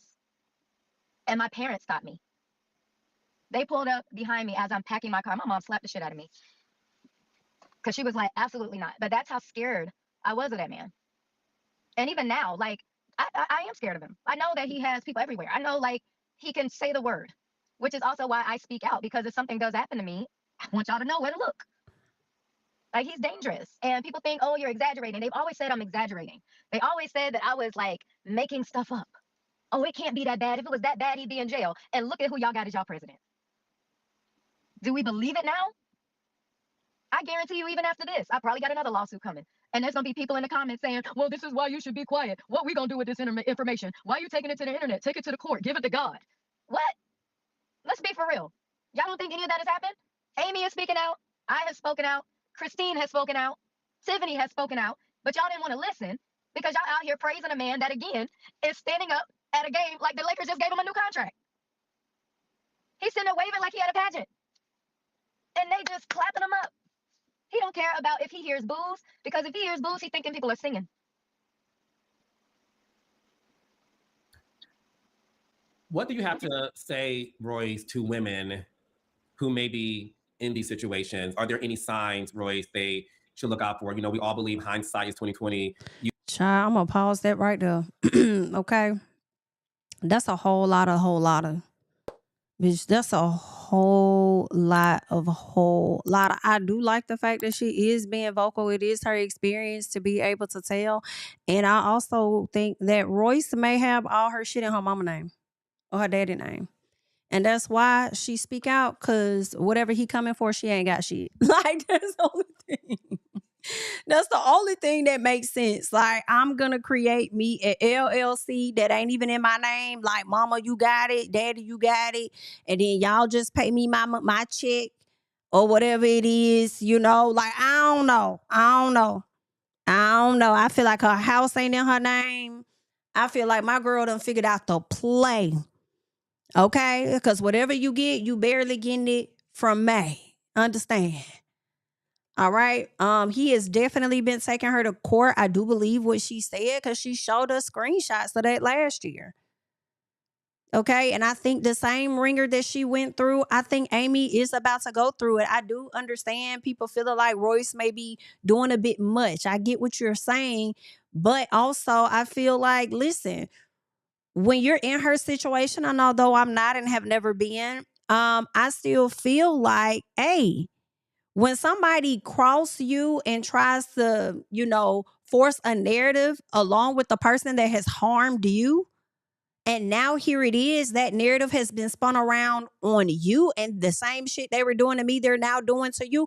I'm not required nor obligated to have any empathy or sympathy for you. Especially when you're coming down and you're double talking. You're saying this about the kids and the kids need better, but when you had the opportunity to give them that, you didn't even do that. Right? And now, because it sounds to me he didn't want you, and you saying that, oh, I'm losing my marriage or whatever the case because of drugs or whatnot. Now it's about the kids. Now it's about that. But it seemed like it's about the kids. It's about the drugs. It's about a few things. I don't owe you that. And anybody else that feels like I or she would owe you that, if you feel that way, then when you find yourself in a situation similar, whether it's like this or somebody has crossed you or whatever, you have empathy for that person when it's their turn. Okay? When somebody goes through the same thing that you went through, you have empathy. Right? I feel like, to me, and it may not be the same to y'all, but in my head, it's as if a woman is with a husband, right? That man cheats on her, decides to marry the side chick, and then the side chick get cheated on the same way that she did, how she contributed to the wife. It's like the wife's supposed to have sympathy for that. Well, I don't have to have sympathy for that. You wanted them, you got them. People was trying to alarm you, give you a heads up and let you know what it is. You didn't want to listen to them. But you wanted to listen to the folks that told you to stay in it, though. I don't owe you nothing, love. I only owe myself to continue to tell my story. Okay? And if that affects you, that it affects you.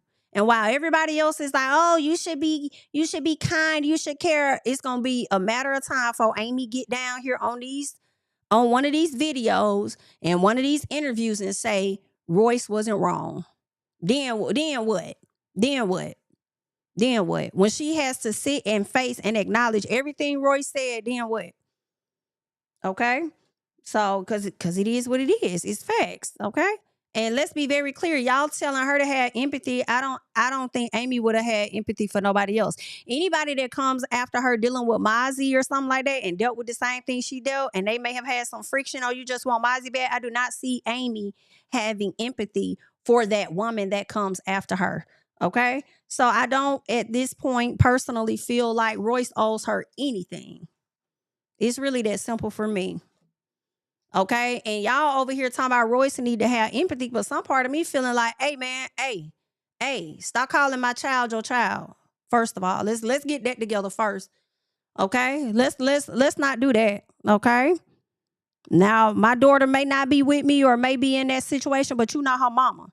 And hearing how you've shown up, okay, to where CPS wouldn't even get a child to you or whatever the case was, and you lied for that man when it came to my child. Hey, man. Hey, stop calling my child your child for me. Appreciate you. Thank you for your services. Because that's the reason he married you. For your services. All right. So it's just really that simple for me. So I have no gripes. I have no issue with anything that Royce is doing. None of it. Okay. So that's that. As we speak on the kids, I have to talk about this very extremely sad situation that took place here in Georgia, over in Douglas County. We have to talk about it for a brief second. This young baby by the name of Jayla got into an altercation with a young lady at in her neighborhood when she got off the bus stop, right? It resulted in her so sad. It resulted in her being hospitalized, and later on she did not make it out from her injuries. And I want to get into this post that I believe it's her aunt that made this post when everything began to go viral. So the aunt says, please, everyone share this post. This is the hardest thing I've had to write, post, and share. This video shows my niece getting off the bus after having an altercation on the bus with a girl who she doesn't know and who been having a beef with her since my sister moved in that neighborhood. Little girls are always gonna find a reason to be jealous, right? And that's really kids in general. Now, in this video, you will hear her say she doesn't want to fight. She will ask, why is everyone getting off the bus, and asking the other girl, you want to fight because of noise. Also, in this video, you will hear an adult, the mother of one of the children, say to my niece, now take your ass home. I'm an adult. I'll show up at your door. Now, hear me clear for why this video is important to share, because it may seem like a normal fight, but before my niece could make it home, her heart stopped. Jesus. And now she's lying in the hospital, possibly brain dead, right? With the outcome that she may not make it. Again, she's lying in the hospital, possibly brain dead, with the outcome that she may not make it. Again, man word, not God. She says, we're still believing in a miracle, but my thing is, this incident started at the school, Mason Creek Middle School of Douglas County. They called my sister and started it. And stated it started there, but they left on the bus. After that, it was an argument on the bus. Listen to my niece. She said, I don't know who I was arguing with. Also, why are everybody getting off the bus? Meaning the bus driver allowed the altercation to escalate off the bus while allowing other children to get off the bus. And then for an adult to watch this fight and then scream at my niece and not sit her down, check on her, or stop it before it started. But because she was just as childish as those kids, she allowed a fight between middle school to happen. And now my niece, who's only 12 years old, is fighting for her life. We want justice, we want exposure, we want resolution, and we want change, because someone helped this post get out. She says, help this post get out so the adults in this matter is exposed for their action.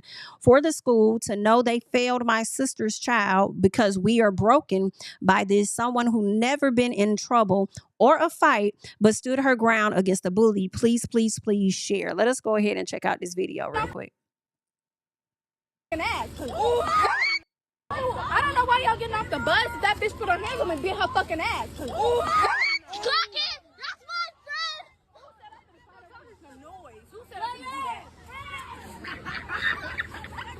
I'm trying to figure out what the fuck going on.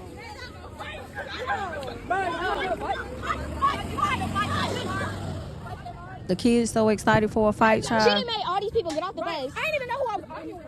I think the one with the yellow one. Somebody on the bus was going to see me, right? Because the man she was being out of but then somebody said, hold on, chill out for a second. Please. But Micah, move. Let's push the piece. Let's push the piece. Michael, go. Michael. Michael trying to push the piece, and y'all telling Michael to leave.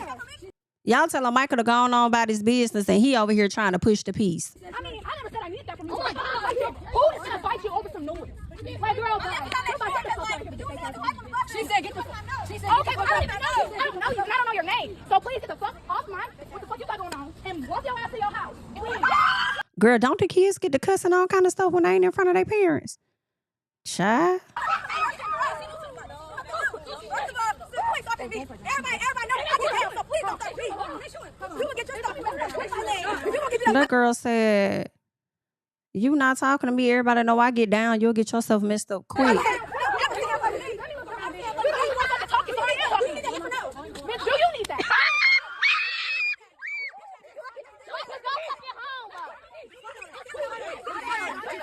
So the fight is about to ensue. The little girls are about to get to fighting. What ends up happening, though, is that they fall. So when these little girls fall, I think the one with the braids flips over. So I think she may have suffered a neck injury when she flipped over, or whatever the case was. Maybe she could have been suffering something with her heart that her mom never knew about. But yeah, before she made it home, at some point she collapsed. I hope so. Yes, I do. I hope so. Because goddamn it, I'm an adult. Take your ass home. Oh my God, you don't make me get in it because I'm not your dog. You ain't. Child. So that's what ended up happening, unfortunately. And this baby looked like she got a neck brace on. I think when they fell and flipped over on each other, I think that's when she injured her neck. And the doctors probably told her daughter would never be the same, right? Because of whatever oxygen she may have lost to her brain. Not sure exactly what the doctors told her, but I kind of feel like I want to know what they told her, because I'm like, dang, they must have told her something to where your daughter's not going to make it. You're going to have to take her off life support, or excuse me, if they took her off life support to see if she could breathe on her own or something, and it didn't work. Like, I would like to know more, but I do want us to get into this news story here of them reporting on the matter. And I think her mother may be in this image as well. I'm hoping so, because her mom was really emotional about everything. He actually is someone who moved from Bowden to start the second semester here in January. So she's a new student at the school, and her parents say that she has been bullied since going to that school. She said I'm told that her dad went to the school to try to deal with some of these issues. There's an issue with a boy and there's an issue with a girl. And what ended up happening on Thursday is that she got into an argument with a girl on the bus, and then that spilled out onto the street at her bus stop. She walked down the street. There's video of this circulating on social media, and that family asked us not to show that video, so we are honoring that request. And then a fight ensues, and Jada falls to the ground. She gets back up, and she seems like she might be okay, and then she walks away, and then she falls again to the ground. Because she was near home, one of her girlfriends, the little girl, she ran to get Jada's mom. Mom comes out to the scene and sees her child on the floor, not breathing. And so they take her to Tanner Medical Center, Villa Rica. Then she's air flighted to Scottish Rite Children's Hospital. And unfortunately, she was pronounced dead on Sunday, brain dead. And now they are in the process of making funeral arrangements. Right now, they do not know what killed that little girl. They're waiting on an autopsy, but the family is putting one and one together and saying this equals two. This fight, this bullying led to this. I want you to take a listen to her mom right now. I'm angry. We gotta teach our children. I'm angry. What happened to the love? What happened to the love? We lost our love, people. Teach your children to love. Violence is not the key. Have a heart. Have a heart. Love. The Lord wants us to love one another. And she actually is someone who... So I saw another extended video of her mom, crying and being very emotional about what happened. And I'm so sorry. I'm so sorry for that loss. Yes, I do think the young lady, her daughter, did engage in a fight, but I do feel like a lot of kids feel that they should, after being fed up for so long and being, picked on, being bullied. Like, if she touched me, I am going to hit her. What do we teach our kids? Like, yeah, somebody put their hands on you, you hit their ass back. Okay. Now, the first time you may go tell a teacher, you run and tell an adult or whatever. Next time, you better knock the soul out. You know what I'm saying? Like, so I don't feel like the young lady did anything wrong in this situation. Yes, we all could have just, she could have just turned around and kept going and went home. But then you also got these little kids that's over there egging it on and wanting to see a fight and stuff. You know what I'm saying? Like, it's just really sad. It's very unfortunate. I wonder if this was like her first fight, but, right, correct. She stood up for herself, and with her standing up for herself, it resulted in the death of her. I think that, once they find out what led to the cause of her death. I think parents might need to be concerned with charges coming potentially. I don't know. I don't know. If y'all let me know if you feel like the parents should be held accountable. Some part of me is like, yes. And then some part, no, because parents can do a lot of things of teaching their kids the rights, the wrong things to do or whatever. I would hope they weren't teaching their child to be a bully, right? But, you know, you could teach your kids how to respect people, how to show up in this world, and they'll still go out there and do the opposite, especially when it comes to appeasing their quote unquote peers. You know what I'm saying? So that young lady that contributed to this fight, and especially once they investigate and do all the interviews with the children and find out that she, you know, and find out how much she instigated this herself and wanting this to happen, not so much as the death of her, but wanting to, you know, assault her and fight her, she might be in a little bit of trouble. But if there are no criminal charges, I do feel like something civil will come about. I think they are already laying the groundwork for that. In my personal, with the sister coming out saying that this started at the middle school. They were made aware of it. The father has been up there on more than one occasion and nothing has changed, right? And now here it is, my child gets off the bus, and they're also trying to hold the county, it seems, responsible with acknowledging the bus driver allowing extra kids to get off a bus stop that they shouldn't be getting off on, all to see a fight. Right? And it all results in the death of my child. So I think they're highlighting a lot of negligence. And because of that, they should be looking forward to a lawsuit that's likely going to be filed in the coming months, is what I'm thinking. And also that little girl's parents are likely going to be getting some civil charges too. So we'll just have to see what would happen of this story. But I'm so sorry that she lost her daughter in all of this. You know, when defending yourself goes wrong and she's no longer here with us, it's really, really sad. It's really, really, really, really sad. And if an adult was out there, which it looked like it was an adult in the car, right at the stop sign, because they probably was sitting there waiting to pick up their child or something like that. Like, whatever it was, I think they should have stopped that ahead of time. Like, y'all take y'all home. Child. Now, I don't know how involved that person was, but you know, sometimes the adults be ready to fight the kids too, child. It ain't giving no more of a village to raise a kid, okay? It's giving the village that you know, if they know you, they may look out. But if not, they might not. But all in all, I do hate the situation had to happen.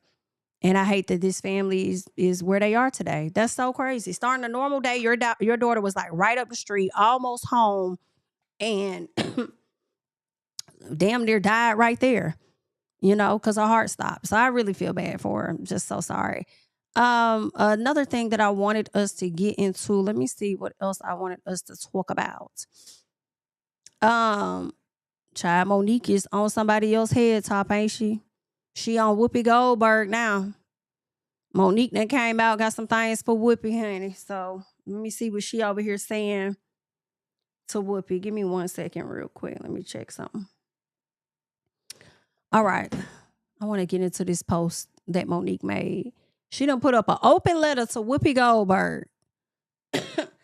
Let's see what's going on. When she sold out two full houses at Madison Square Garden, I'm gonna let us listen girl to can it. pull. It's all about asses in the seats. I totally agree with you. You know what I mean? So Yes. that's not her resume. That's what she drew. Yes, I totally agree with you. And when you look at the resume of Monique, that's asses in the seat. Okay, well, so it's not about the resume. It's about how many people you draw. The point is, but it is also about the resume. Because what happens is our finish line keeps changing. And when I say that, Whoopi, as a black woman in Hollywood, see, initially you're told, build up your resume, and that's what'll get the money. Then you build up your resume, and then they'll say, well, you know what, we see the resume, but we'll get them the next time. All right. And you never meet your next time.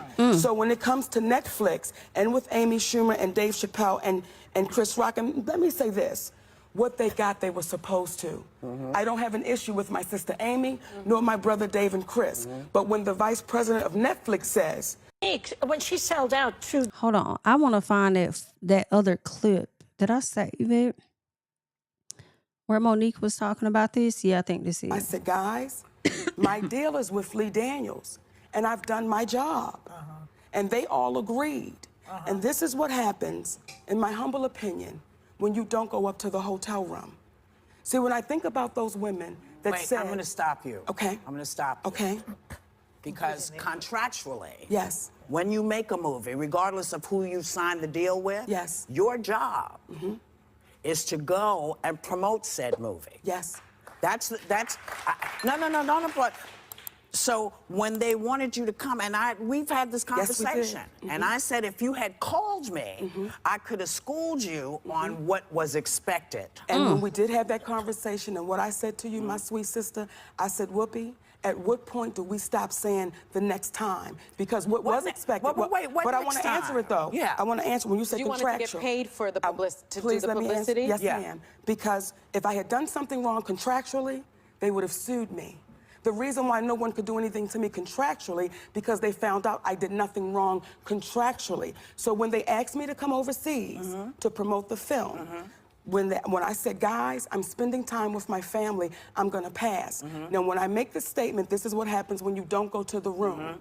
What Tyler Perry showed me, Lee Daniels, Oprah Winfrey, and Lionsgate, when you don't do what we ask you to do, we'll take your livelihood. So for 8 years, my family has suffered and my career has suffered because what I would not allow those entities to do was bully me. And because I didn't allow the bullying to happen, this is now what I sit in. Okay. Yeah, we have to go. Yeah. Woo.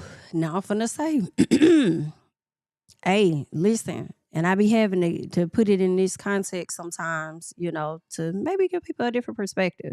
I don't feel like Monique fully wrong here, right? I feel like people get punished all the time in corporate, especially when y'all want to say, hey, you know, that's not a part of my job description. Sometimes when you sign up for corporate, they expect anything they tell you to do is your fucking job description, except for like doing janitorial work, right? But if they move you to this department, move you to that department, expect you to do this, expect you to do that, they trying to see how much they could get for the little bang of buck that they is paying you. And sometimes when you get on pushback and then you realize smartsy with how you get your, you know, you do your pushback, they don't be liking that shit. So they definitely start conspiring behind your back. It gives politics, right, in the corporate space to where they either finna get you up out of there or they finna start sabotaging or make you look stupid as hell. And that's kind of, to me, what she was saying as it pertains to the acting world. It ain't that much different than corporate. Like, you gotta get in there and know who to play nice with, in a sense,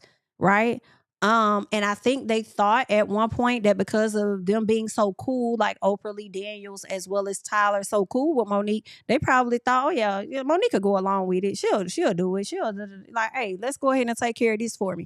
And she gave them that pushback that one time, like, yeah, no, I'm not gonna do that shit. But think about that in just like every day, right? When you may have somebody in your life, it could be a friend, and or your parents, somebody you related to, they're always used to you showing up a certain type of way. And when you begin to set boundaries, then it becomes you're the problem. You're the problem because when you realize I wasn't getting anything out of, you know, overextending myself for you, you become a problem because you're now altering your boundaries in the way that they see you. You're the problem now. And so that's kind of what she's saying. Like, you know, y'all didn't like how I handled that, which I actually had every right to handle it in that way. And instead of maybe having a talk with me, y'all decided to go out and paint me as difficult to work with. But how am I difficult to work with if it was never within my job description to do any damn way? If you wanted me to do that, you should have put that shit in my contract. Now, if everybody in the workspace start operating like that, child, the people gonna be in a world of fucking trouble when you start doing a little piece of your work. Now, yes, Monique has been getting on our nerves a bit with coming down to the internet, keep talking about the same thing, and sometimes y'all just want folks to get over it. But everybody don't operate like that. You know what I'm saying? They don't, you know, and again, a lot of times it's always like we're not in their situation to fully understand why they go so hard. Monique got a little bit of Royce and Royce got a little bit of Monique in her because they've been saying the same shit for about a decade. You know what I'm saying? So, I mean, people just want them to shut up sometimes, but y'all may have things in y'all life right now that y'all still go to y'all parents and talk about. From when somebody probably crossed your ass when you was in school or something like that. You know what I'm saying? Your parents may still come to you and talk about some shit that one of their relatives did to them and still cross their ass. Like, you know, that is something they got to work through. But if it affected them financially, some people like, that hits a whole lot different. You know what I'm saying? Because it seemed like Royce and Monique were both affected financially. Royce feels like her career was hindered, and then you got Monique feeling like her career was hindered. Yeah, I don't know. That ain't something that they could get over with just so quickly. And now that Monique has been able to get Lee Daniels to admit his fault, it's kind of a situation of, okay, now what the hell y'all finna do, Punchinella from the zoo? Okay, what y'all finna do? But let's get into this letter that she penned to Whoopi Goldberg. It is a bit interesting that she pens it now because I've never heard her mention Whoopi ever, honestly. And that interview was such a long time ago. So just a bit surprised by that, but let me check this out. So she says, hello, Sister Whoopi. I'm encouraged to send you this open letter after recently seeing the video of our last conversation on your show. Oh, okay. So they must have did a flashback or something or showed this on The View. So she says the tone of the comments today seems different from the energy 8 years ago, with many people now agreeing with my sentiments about not working for people or entities I don't owe anything to. I wonder, have your feelings changed since that time? You know what? It possibly could have.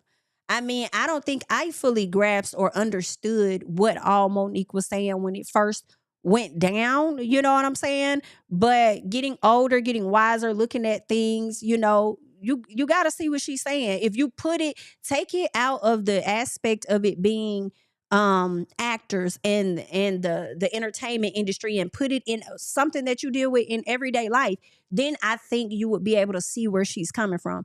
So she says, I was also intrigued to learn that in 1993, there was an attempt to sue you regarding Theodore Rex because it was alleged that you made a verbal comment to the film. Your defense was that you never actually committed. You can imagine how confused I was when I discovered this, especially since I explained that my only contractual obligation was to Lee Daniels.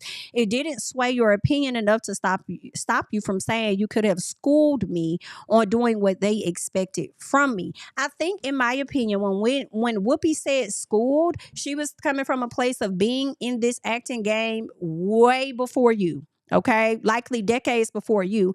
In addition, I think she said that without having all of the context, which you had to give her the additional context for that. You know, so I don't really think she should kind of be faulted for that, because a lot of times we speak out and we need additional context for the shit that we saying. But either way, she says, even though Tyler Perry privately admitted on audio that he was wrong for saying I was difficult to work with, to this day, he has not publicly corrected it. That is a bit shady to me. The reason I said we must look out for the little girls coming behind us is because of situations like Epstein Island and other powerful people avoiding accountability. So I know people, because my first thought was like, girl, why are we saying Epstein, like somebody out here violating the girls? But at the same time, what she's saying, she's talking about accountability. Like the same pressure we're pushing on politicians to be held accountable, we should push for that in all areas, is what she's saying. She says, people like Tyler Perry refused to take responsibility, while I had to take responsibility for refusing to sign up for an act of slavery against my will. I do feel like you're stretching it there. Sign up for an act of slavery for you to go overseas and promote something. I don't feel like that was slavery in my personal, but that is her perspective. I feel like you adding a little piece of spice, girl.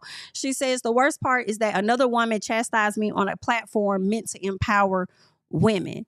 Some part of me feels like, I don't be liking this thought sometimes that y'all feel like because we are of the same thing, I'm supposed to go along and agree with you all the time. I'm supposed to empower you. I don't have to do that shit.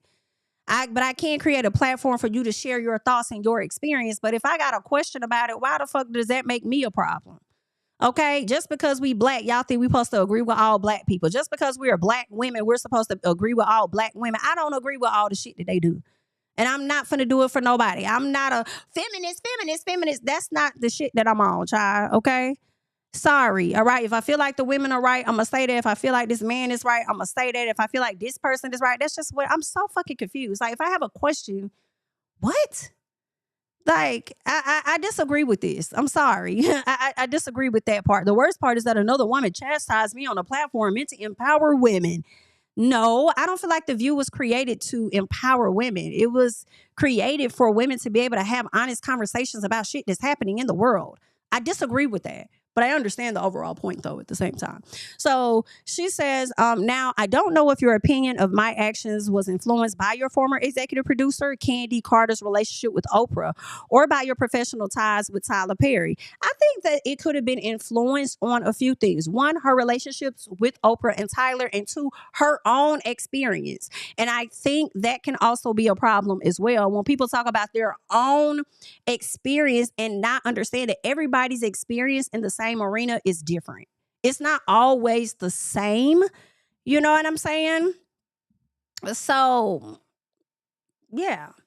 You know, I mean, I think it's a number of things. She says, but what is interesting is hearing you now speak about the importance of standing up for what's right. My question is your stance truly about standing up against wrong, or is it about standing with the right people? Okay. I think she should stand for what's right. I will hope so.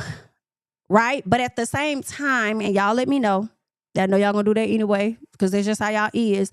I also feel like she doesn't have to say anything on your behalf. Right? My question is, your stance is your chance just truly about standing up against wrong? Let me go back. Speak on the importance of standing up for what's right. Or is it about standing with the right? I don't think it's about standing with the right people, but I think she will honor at this point your experience being your experience. And because it's yours, you know, I stand corrected on whatever it was that I said at the time to make it appear whatever my misunderstanding of your situation was at that time. I stand corrected. However, in my opinion, I don't have to come out and advocate for you and say that you were absolutely right and these people were wrong or any of that, right? Because I'm not trying to, I wasn't there. I hear what you're saying, you know, and maybe she could stand corrected on creating the space for you to just get your SHI off, you know. But at the same time, if she had questions like, shoot, I don't fully understand the big deal. But she says, I'll wait your reply about whether you feel you schooled me correctly. She didn't even get to school you. She was like, I wish we would have had that relationship so that I could school you on what their expectations were. And you said, well, no. You gave pushback on that. And you explained what the expectations were. It shouldn't have been no expectations because it wasn't in my contract. And you were 1,000% right in that, in my opinion. It ain't in my contract, then I ain't got to do it. I don't care what you're saying. Okay, that's why we got contracts, to abide by them. Understand? All right? But I'm going to be honest with y'all. If I was Whoopi, I probably wouldn't even respond to her. I'm not going to hold you. I'm probably not going to respond. I'm not going to say that you were right in what you did, you were wrong in what you did. None of that. Maybe she could own something on her end, you know, but she didn't school you. So what do you mean? Schooled me correctly. I didn't even get to school you. But I caution you, if you admit you were wrong, you know you to be going against all the right people. So are you willing to do what's right for the little girls coming behind us, or is your position still F the little girls coming behind us? I look forward to finding out. Well, the first thing you have to do is not put words in my mouth. Okay, that's the first thing that you have to do. I didn't say anything about F the little girls coming up behind us at all. That's not what I said.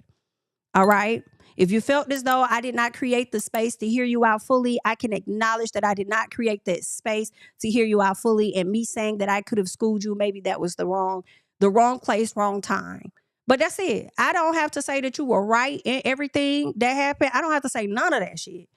I can only speak to my thing. Okay. But yeah, I wouldn't even address Monique. It's no disrespect. It's no disrespect. And because I do respect you, I ain't got shit to say. Okay. How about that? That's how I be moving, high key. Because I do respect you, I don't have a fuck ass. I have nothing. I have nothing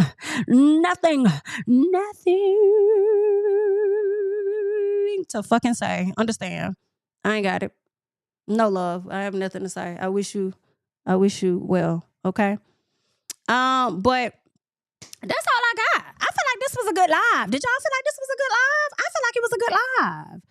Okay. I feel like I haven't had my live mojo in such a long time. Okay.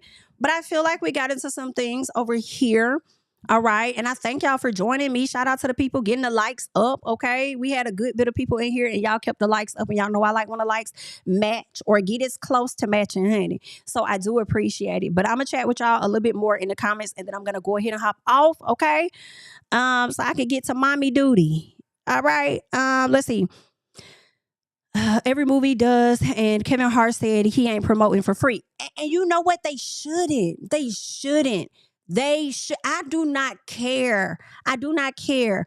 They shouldn't. I'm thinking about Jessie Wu because I think she talked about recently acting opportunity she got, and I don't think that they paid her as much as she should have likely gotten paid, especially when the movies like go and pick off and all of that. And if she did any promo, she didn't mention that, but I'm saying that when I think about people that may not be at the status of a Taraji, if there is any promo, people should get paid for it because you're taking time away from them trying to book other opportunities. You're taking time away from their families. Shit, you're taking time away from their peace. They could be in bed doing nothing.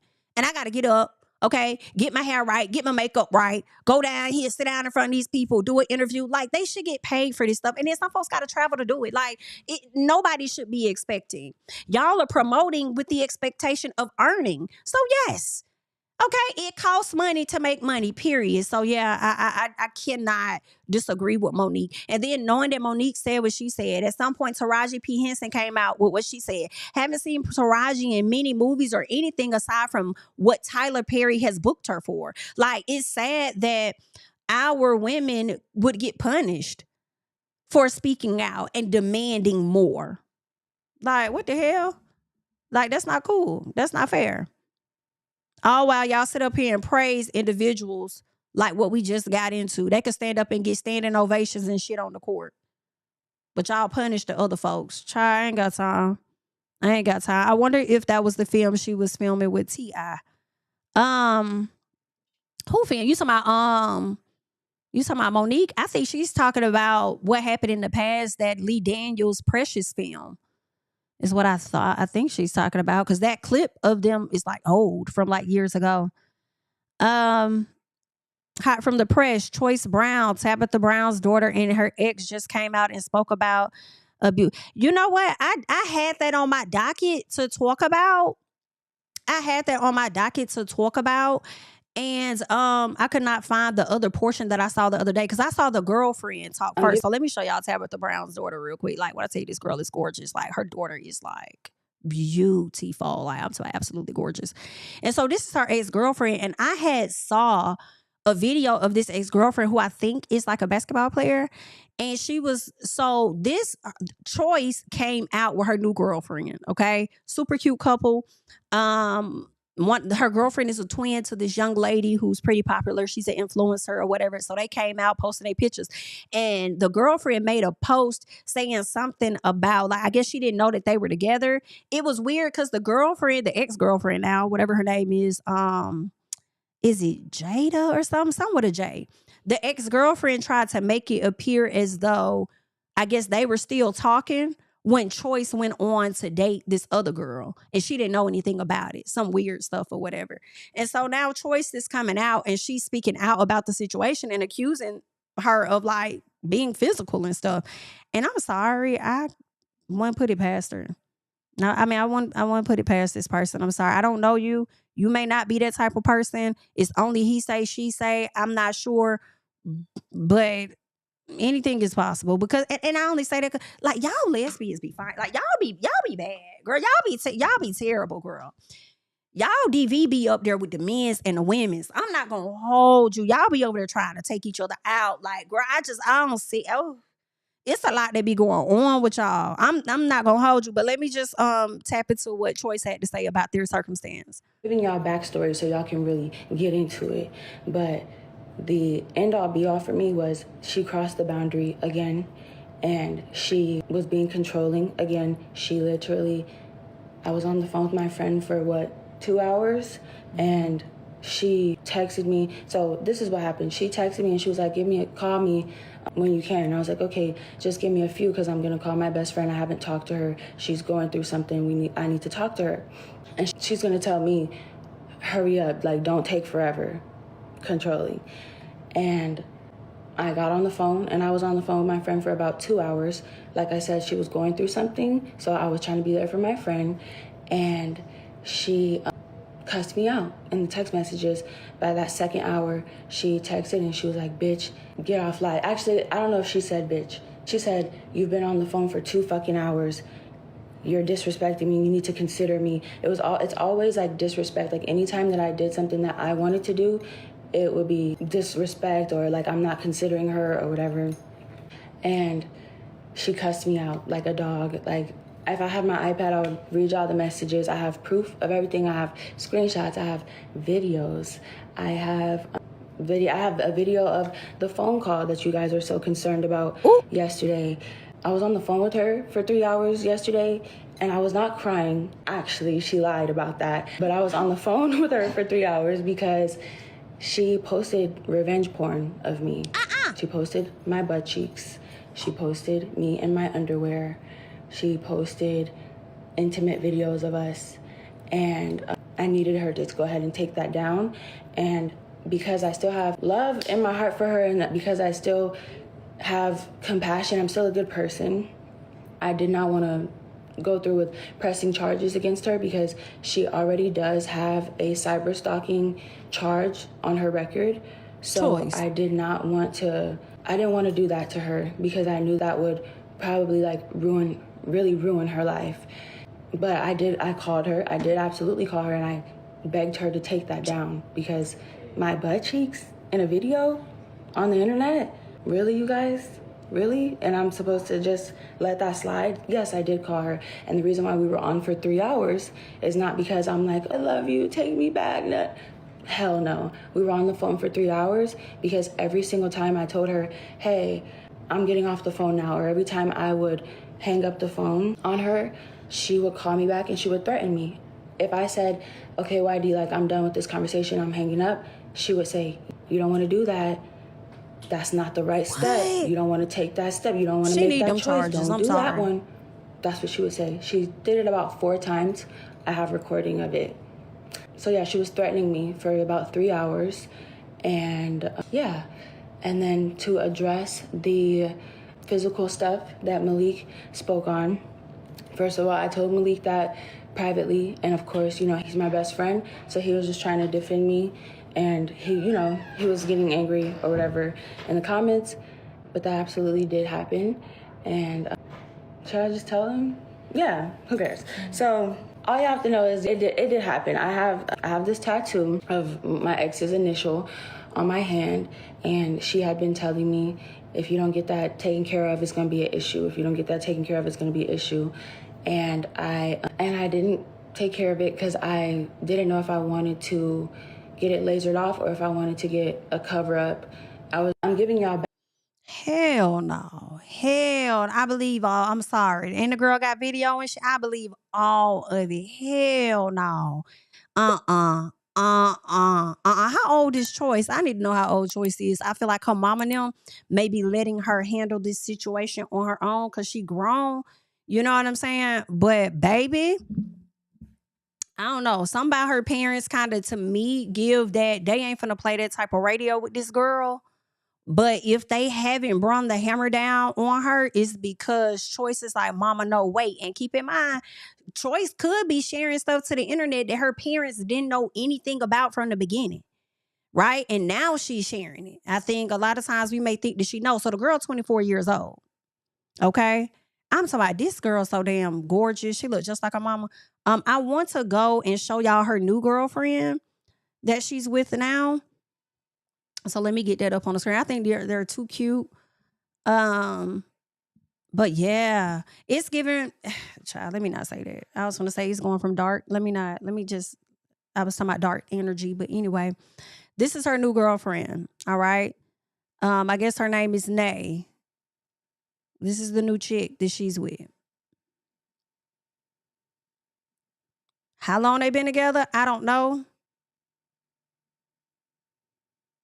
But I mean, maybe it could be true. Maybe the ex-girlfriend was like, these two was talking while she was in that relationship with the other girl.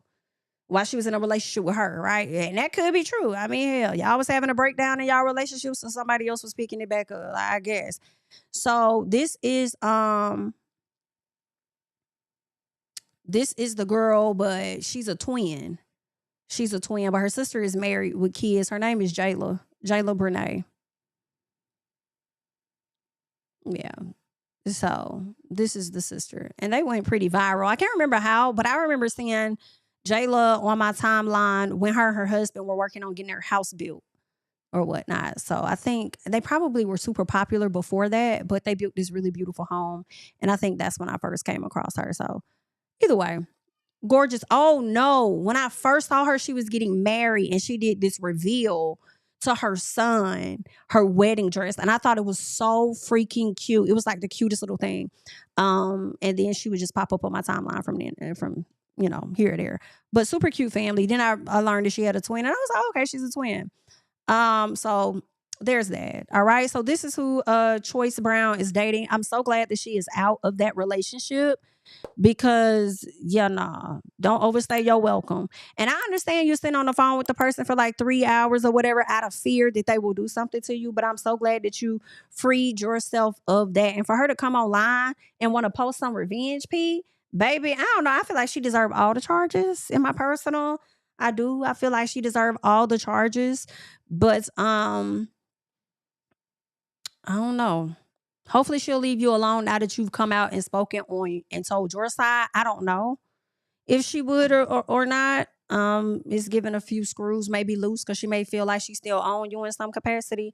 But next time, tell her don't make you push that button because you still within your statute of limitations. So tell her back up. Mind your business. That's all. Mind your business. Tell her back up. Tell her to back up, okay? Because them charges can still get pressed, boo. Understand. But that's all that I got, y'all. I am Jamie, that's me. Be sure to like up this video, subscribe to the channel, share the video, and I'll catch you guys in the next one. Bye-bye.